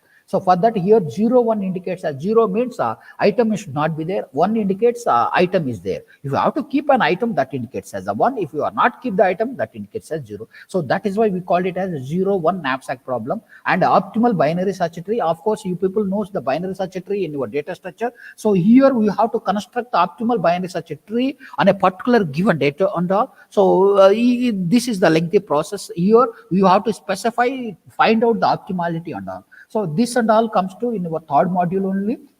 And next, another 5-10 minutes only we have. I'll close after completion of the course outline and all. Next one is graph searching and traversal. So in the graph searching, especially you people familiar about DFS and BFS. So means depth first search and breadth first search. So that and all the graph traversals, and even you people comfortable in your data structures, pre-order and post-order in order traversals and all. So that especially for fourth module, graphs searching and traversal. So all the data structures prerequisites like a tree order traversals and graph searching techniques are important. So if you have to recollect that prerequisites, then it is easy. So nothing is there here. So strongly connect. Then based on that knowledge, we have to identify the strongly connected components of a particular given graph. So that means how it will be applicable to your real-time applications. You have a certain scenario, you can make it to convert into graph. Based on that graph, which and all the strongly connected components, you can divide it.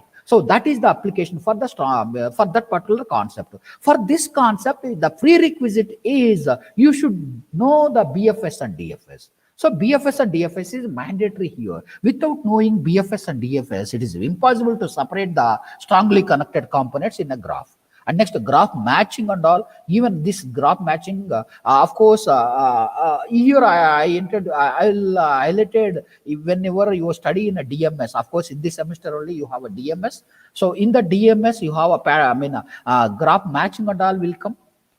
Right. So based on that means you will map together and you have to learn that one, that subject also. And next, network flow algorithms. What and all the network flow and all we have to see. And we, especially for network flow algorithms, you have so many applications and all. So this is one part in your fourth module. And the next one is another important concept, that is a backtracking.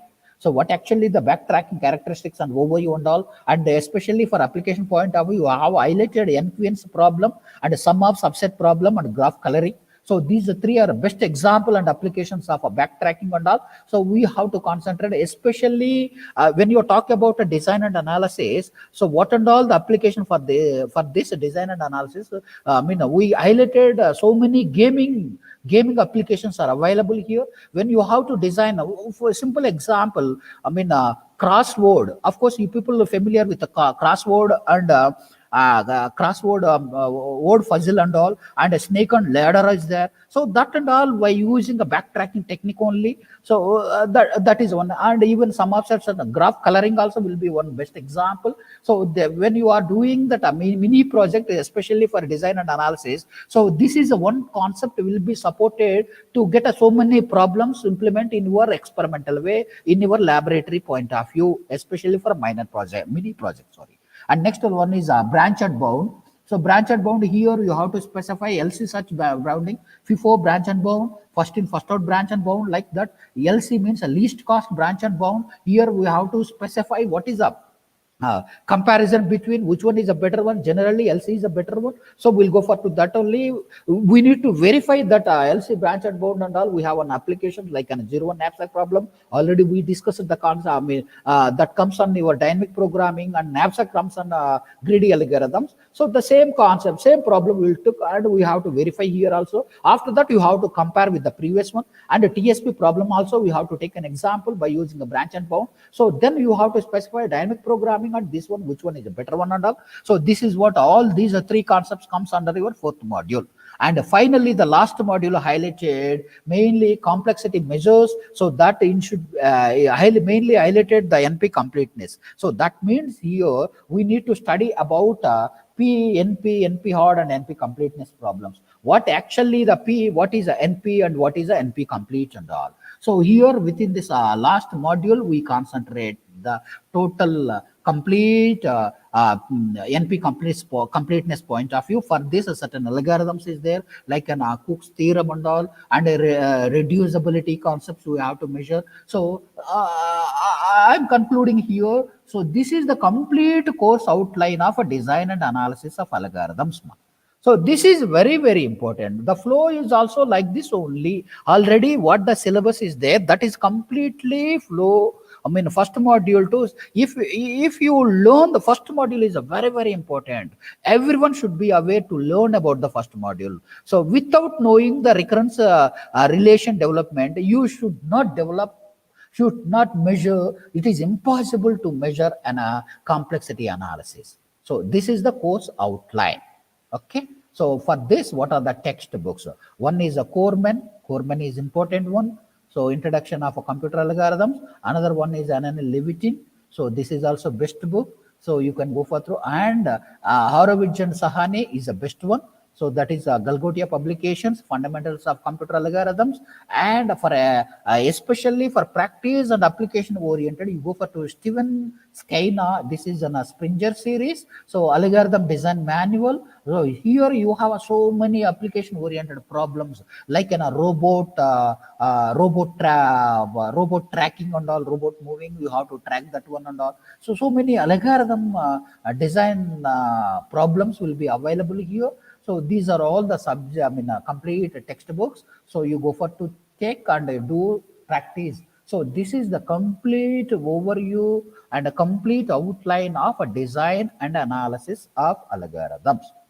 So this is what today's my session. So from tomorrow onwards, you all will be attended for your respective sections. So the concerned faculty will give complete, they will start from the first module. So still you have any confuse or anything, you feel free to ask to get a clarity. Once again, I'm telling to you, so this is a very, very important subject.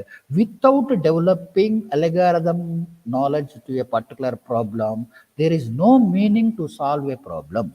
So if you become a system analyst in your software, MNCs, you need to develop analysis skills, algorithm design analysis skills. If you have a good algorithm design analysis skills, so automatically you will be flourish in your company, MNC, as a software engineer. So this is what my talk today for complete design and analysis course outline and overview. Of course, I don't know, shall I stop or shall I, of course, 40 minutes over. So next faculty will start and will introduce their subject and all. So this is what actually the brief, what is algorithm, what is the need for analysis, what is the complexity, what are the types of complexity, what is the measures for measuring complexity. This is a simple agenda for introductory point of view. I prepared for this. If time permits, I will continue to give a certain example. So that is what actually, so see here, CPU time and memory space, a processor and memory, these two things only will be very, very important when you are talking about analysis point of view. So, right. So to find an efficient algorithm based on these two only, keep it in your mind. And the complexity, internal factors and external factors is important. So, right. So I'll stop here. So next faculty will be continue the session. So once again, very, very good luck to you for your fourth semester. I hope you will get a clarity on this subject. So still you have any confusion, feel free to contact me or your respective faculty. That's it. So good luck to everyone. Thank you. Thank you, one and all.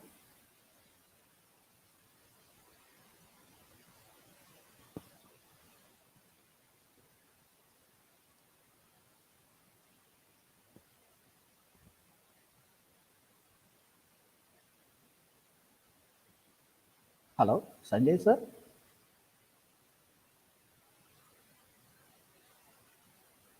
Hello.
Students automatically it will be there. Yeah, obviously.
Hello, sir. But what current research is going on, there are only two research papers.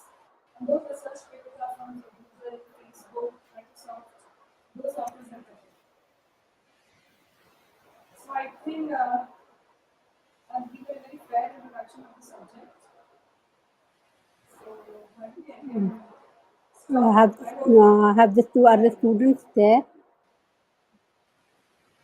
You can start the YouTube page.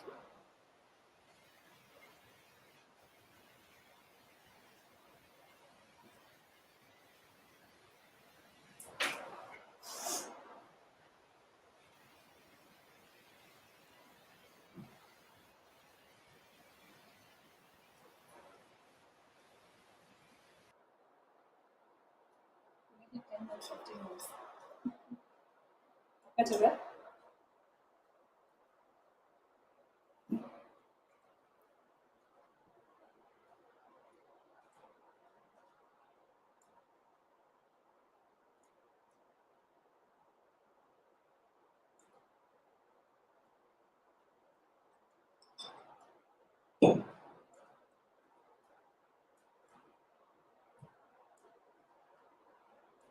But how to know whether how many students have joined?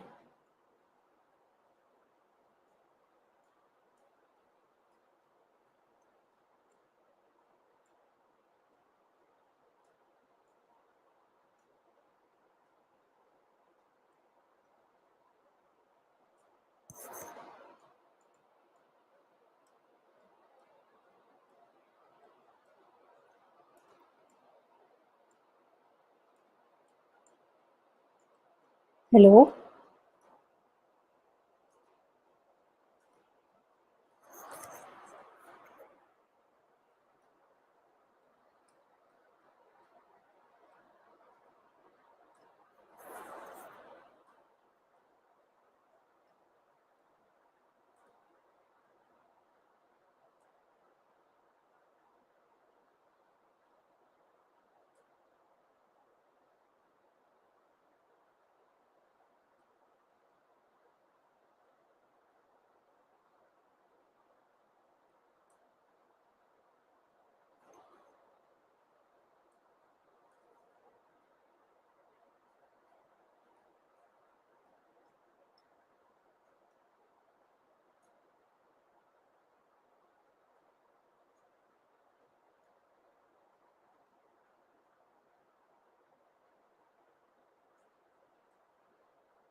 How to know how many students?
Good evening, students. This is Professor Gausia. So we are having a course, Web Technology. Okay, this subject code is 19CS2405. So let us start with it. So what is the course aim and the summary? So the course Web Technologies, it aims to introduce different web-related technologies. Okay, it provides an ability to design dynamic website using technologies like HTML, CSS, JavaScript, client-side and server-side scripting.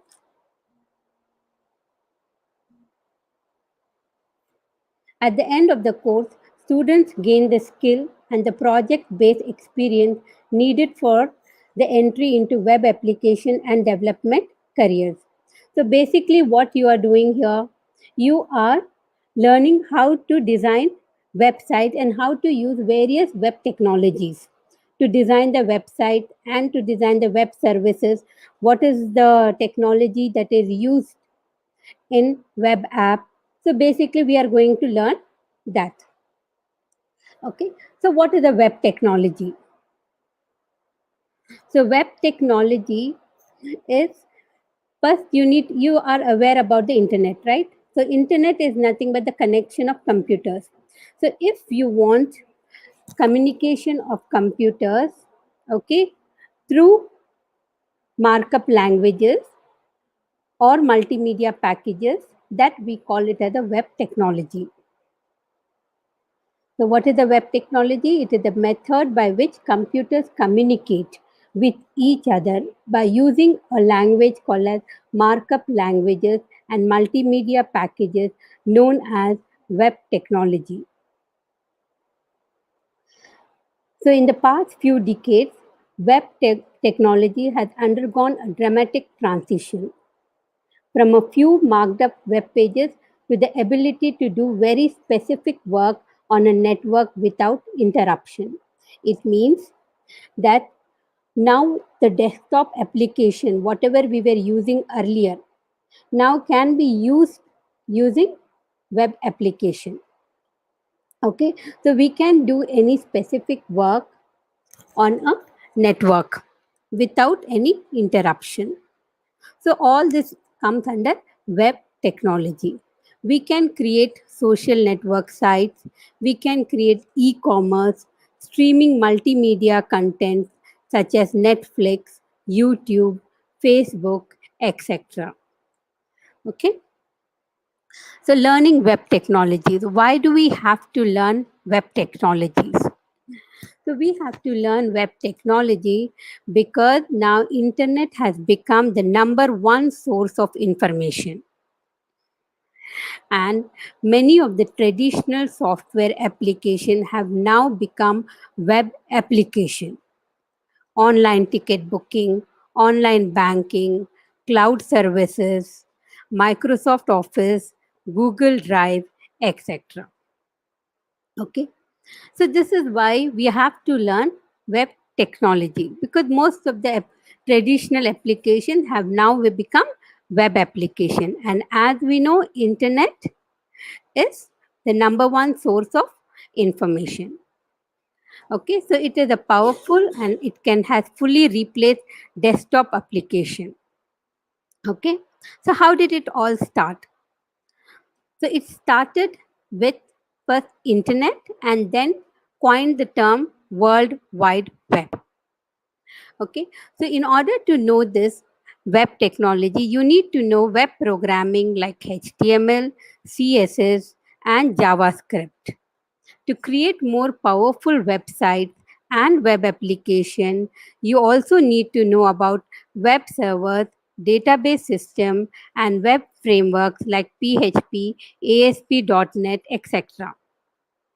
Okay, so what does it mean? It means that whenever you are creating a website, okay, you might require database. Website may require to store the information into the database.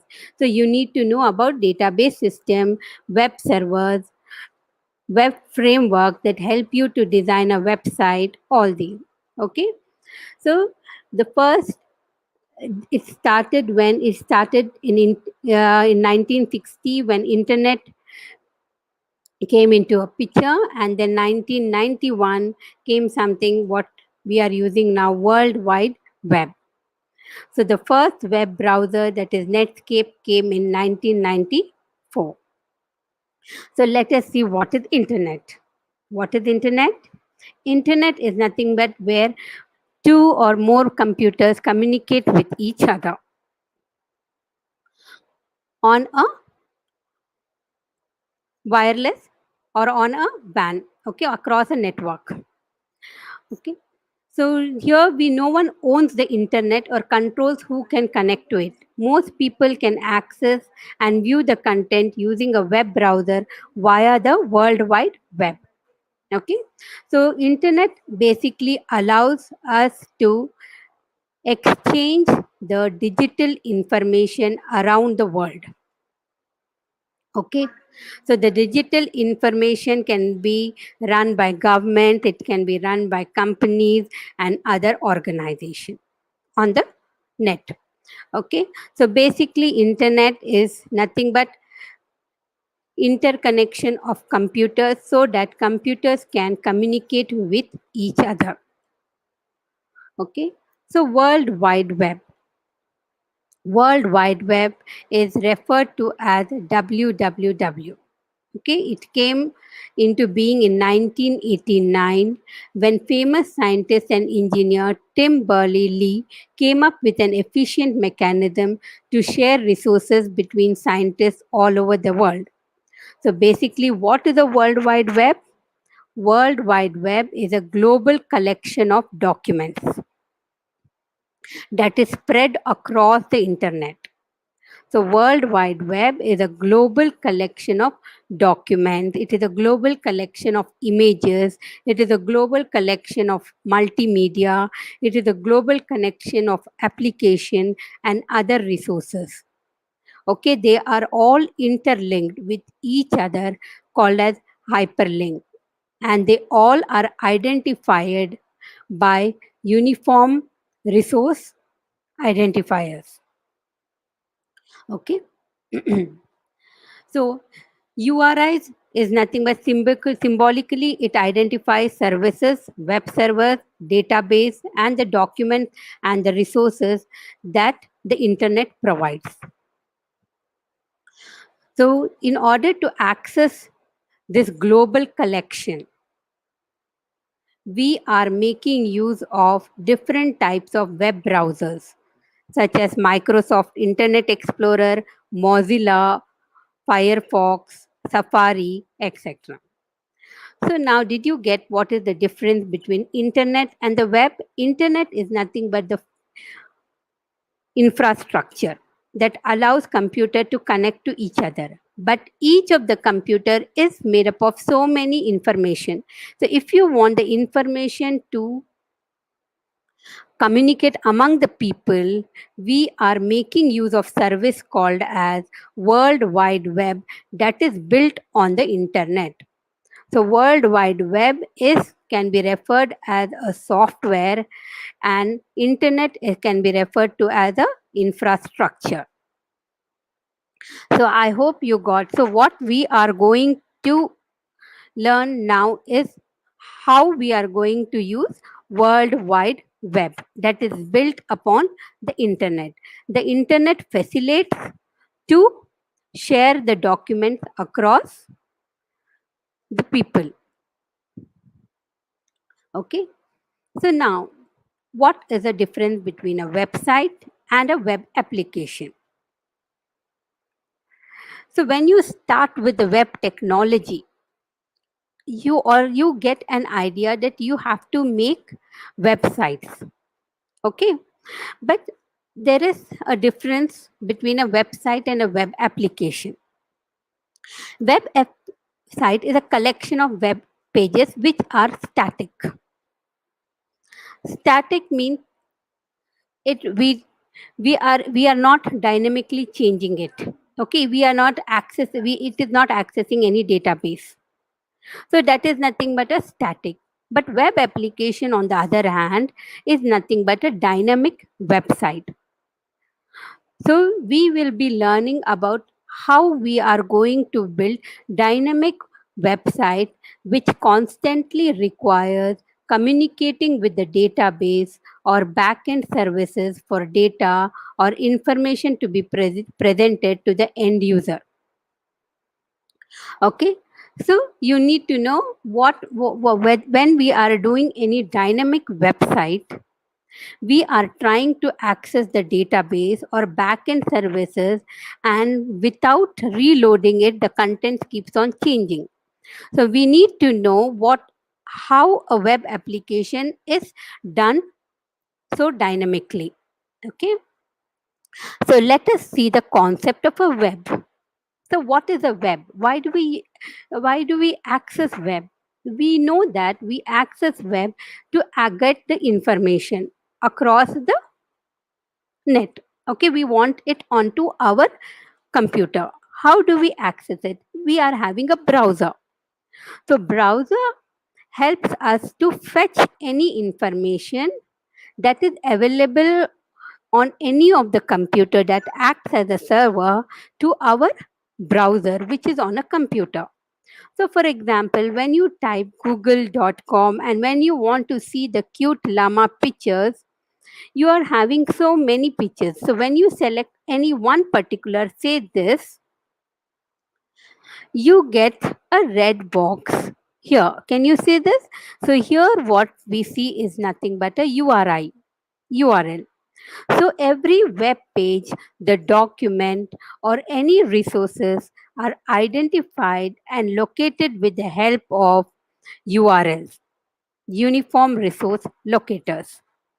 This collectively form what we refer to as the World Wide Web.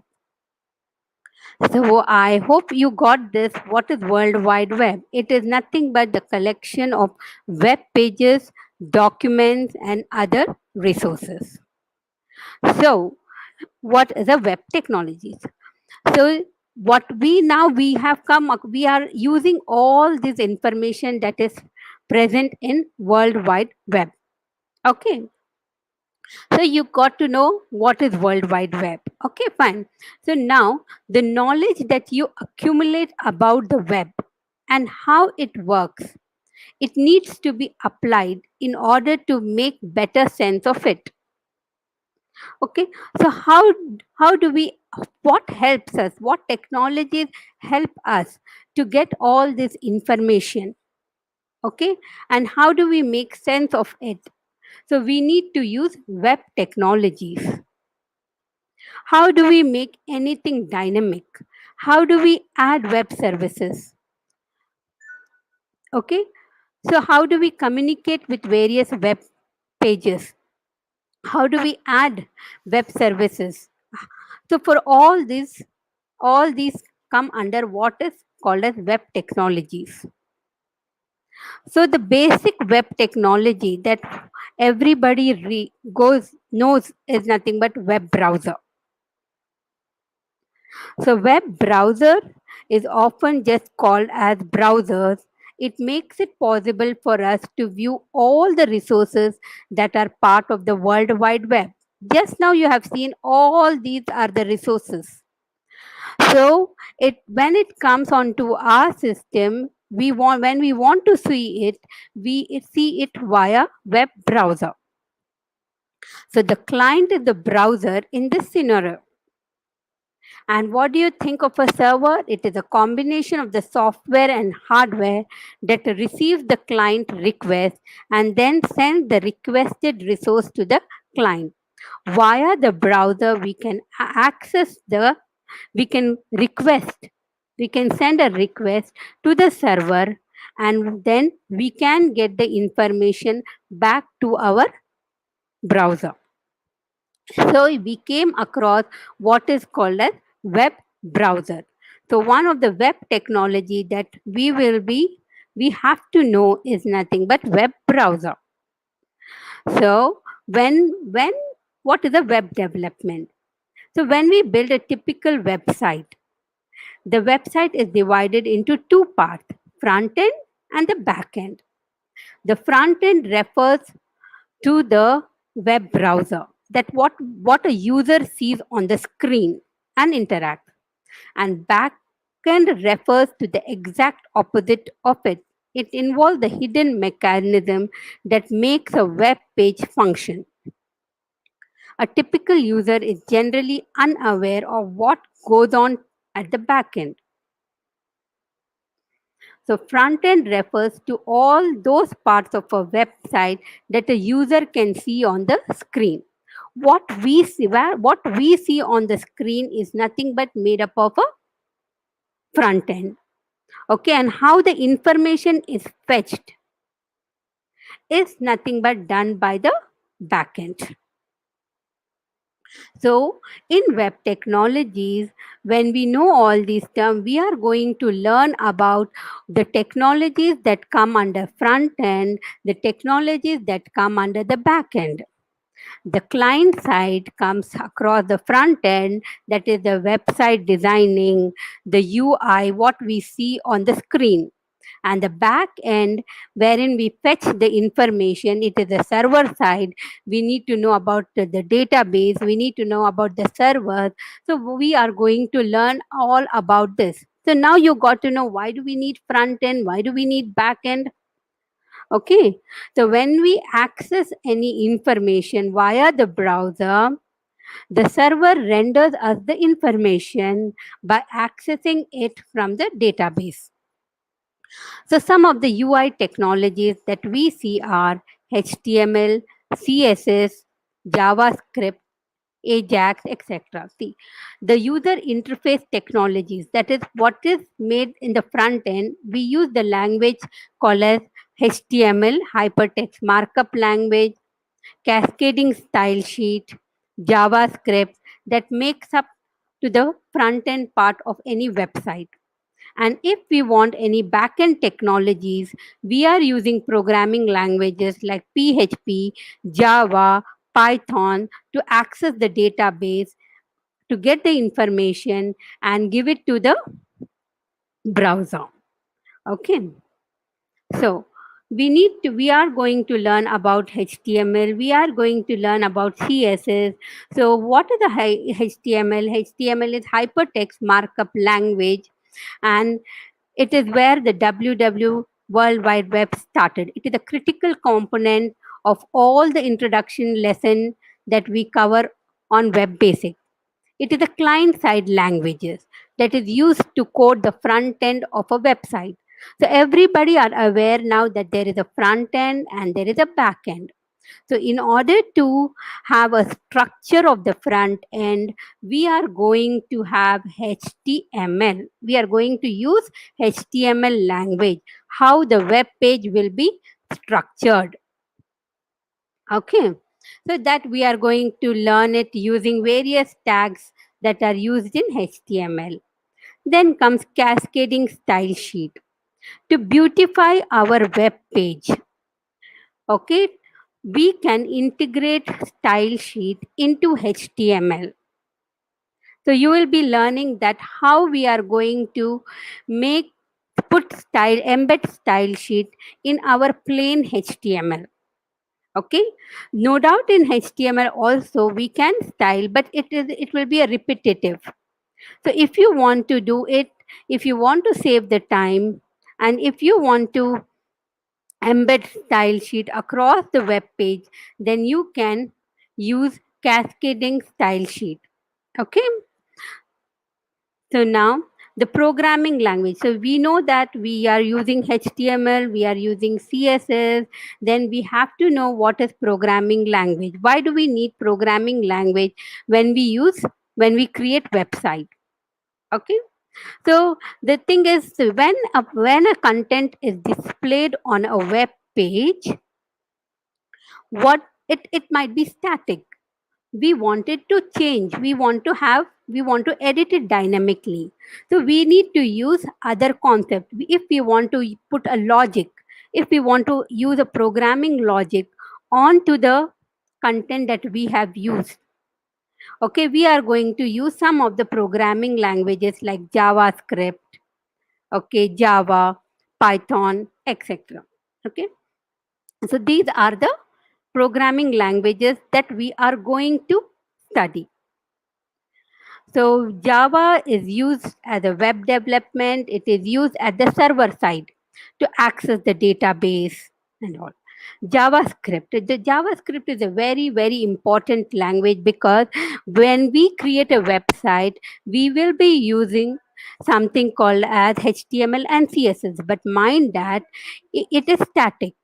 If we want to have a dynamic content, then we need to use JavaScript. That is, if we want to have animations, if we want to have any other changes, that is, the website keeps on changing without being overloaded, then what is behind that? It is nothing but the JavaScript. So we can include animated graphics, photo slideshows, interactive forms. So all this happens because of JavaScript. So we are going to learn JavaScript. So now did you get why do we have to learn JavaScript? To make our web page more dynamic.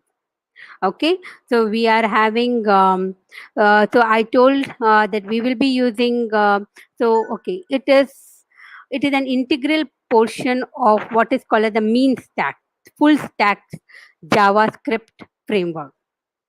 Okay, so when we develop a website, we need to have it will go through a full stack development, that is starting from the front end to the back end to the database. So we will be, so the mean stack that usually follows in the web development is having a database, then having a server side JavaScript, express.js, react.js, angular.js, which is all part of the full stack JavaScript framework. So you will come to know that later.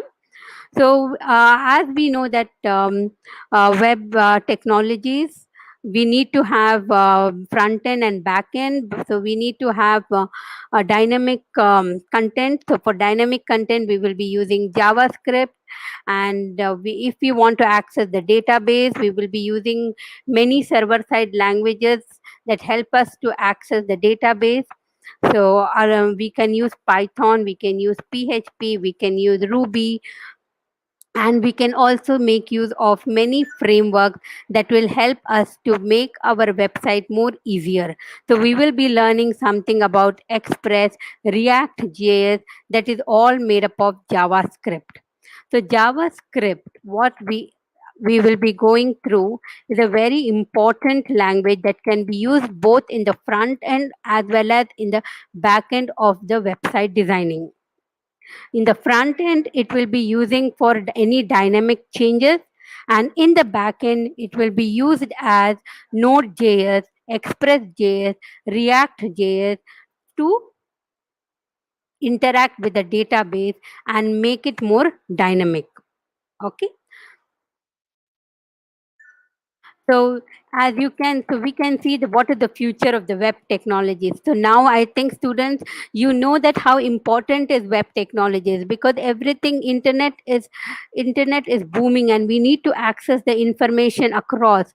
So we use web technologies. So Cisco predicts that almost 52% of the world's population will have access to the internet by the year 2020.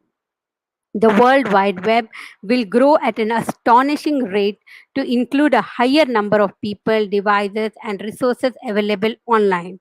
Therefore, web technologies are expected to scale up. So let us relate how whatever I have told, how it is related to our syllabus. So when we are talking about website technologies, our module 1 covers about the front end part. HTML, CSS, and what is World Wide Web. Okay, so you came to know what is a HTML. It is a hypertext markup language that is used to design the front end part. It gives the structure of the website. To for the any style sheet that you want, for any styling that you want to do, you are going to use CSS. So that we are going across module 1. But when we want to make our website dynamic, then we are going to use what is JavaScript. We are going to implement logic in our program. We are going to have a validation to our website. Okay, so we will be reading all these aspects in JavaScript. Okay, when we are having a browser, the browser gets the information from the server. When it gets the information from the server, the information is put into what is called as document object model. It is in the form of a tree. So we will be using how we can change the contents of the website dynamically using DOM, that is document object model. Then we will be using, then in module 3 we will come across what is XML and JSON. So now you know now you know that the front end part is made up of HTML, CSS, it can be made up of JavaScript, and then we are having back end. We can use many programming languages like Java, Python. Okay, so now the thing is, what is XML? So XML, we are using it, extensible markup language. We are using it to have a communication between various web services. So when we want to use a web service that is available on the net, the web service will have to be advertised in the web, across the net. And then when we want to use the web service, there are many web service different, you are written in different languages. It can be written in Java, it can be written in Python, it can be written in so many different languages. But how do they communicate? We need to have a standard way of communicating across the web services. So we have to learn about XML that helps us to communicate between the various web applications. Okay. Now module 4, we are going through something called as Node.js. So what is Node.js? Node.js is it is an open source. It is going to use to access the database to create more powerful websites.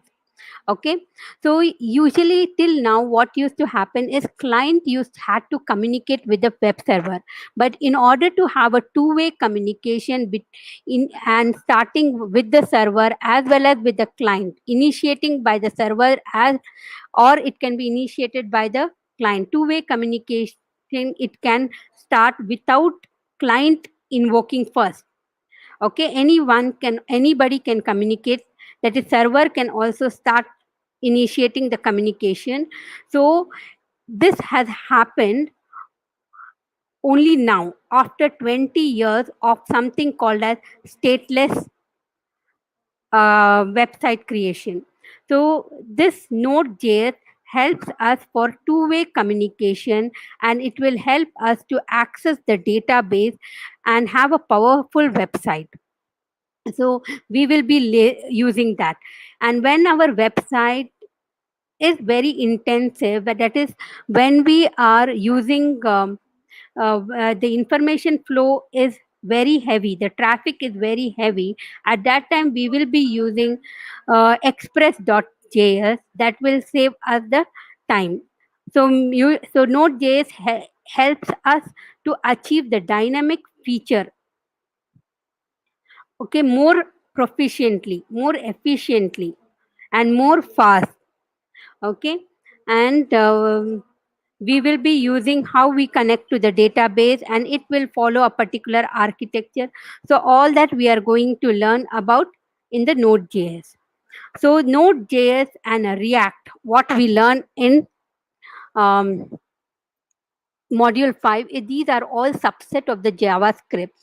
It helps us to make our website more interactive and more powerful. Okay, so in order to make a very efficient user interface, we will be using React, as well as that is in order to use efficient APIs and validation. For all that we will be using React. Okay, so that is what we have gone through. and we will be using all these in our web technology syllabus. So here we are going across, I'll just go through the books. So the books that we will be referring is World Wide Web by Robert W. Sebesta, then Beginning JSON. Okay, so what is a JSON? JSON is nothing but the format of the data that we get from the most of the website. They are in the JSON format. So we need to go through that. So we'll be learning the React.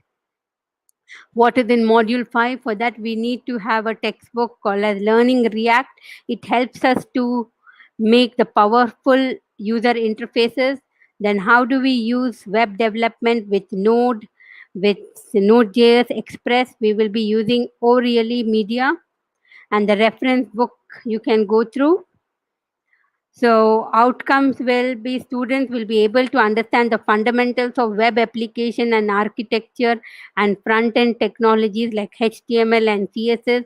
They will be able to use the JavaScript. They will be able to use XML to interact, JSON for the data that has been achieved in the various website. It will be in the JSON format, and use of Node.js for server-side program that will help us to interact with the database. Then we will be using React. So all these things is the outcome. Okay.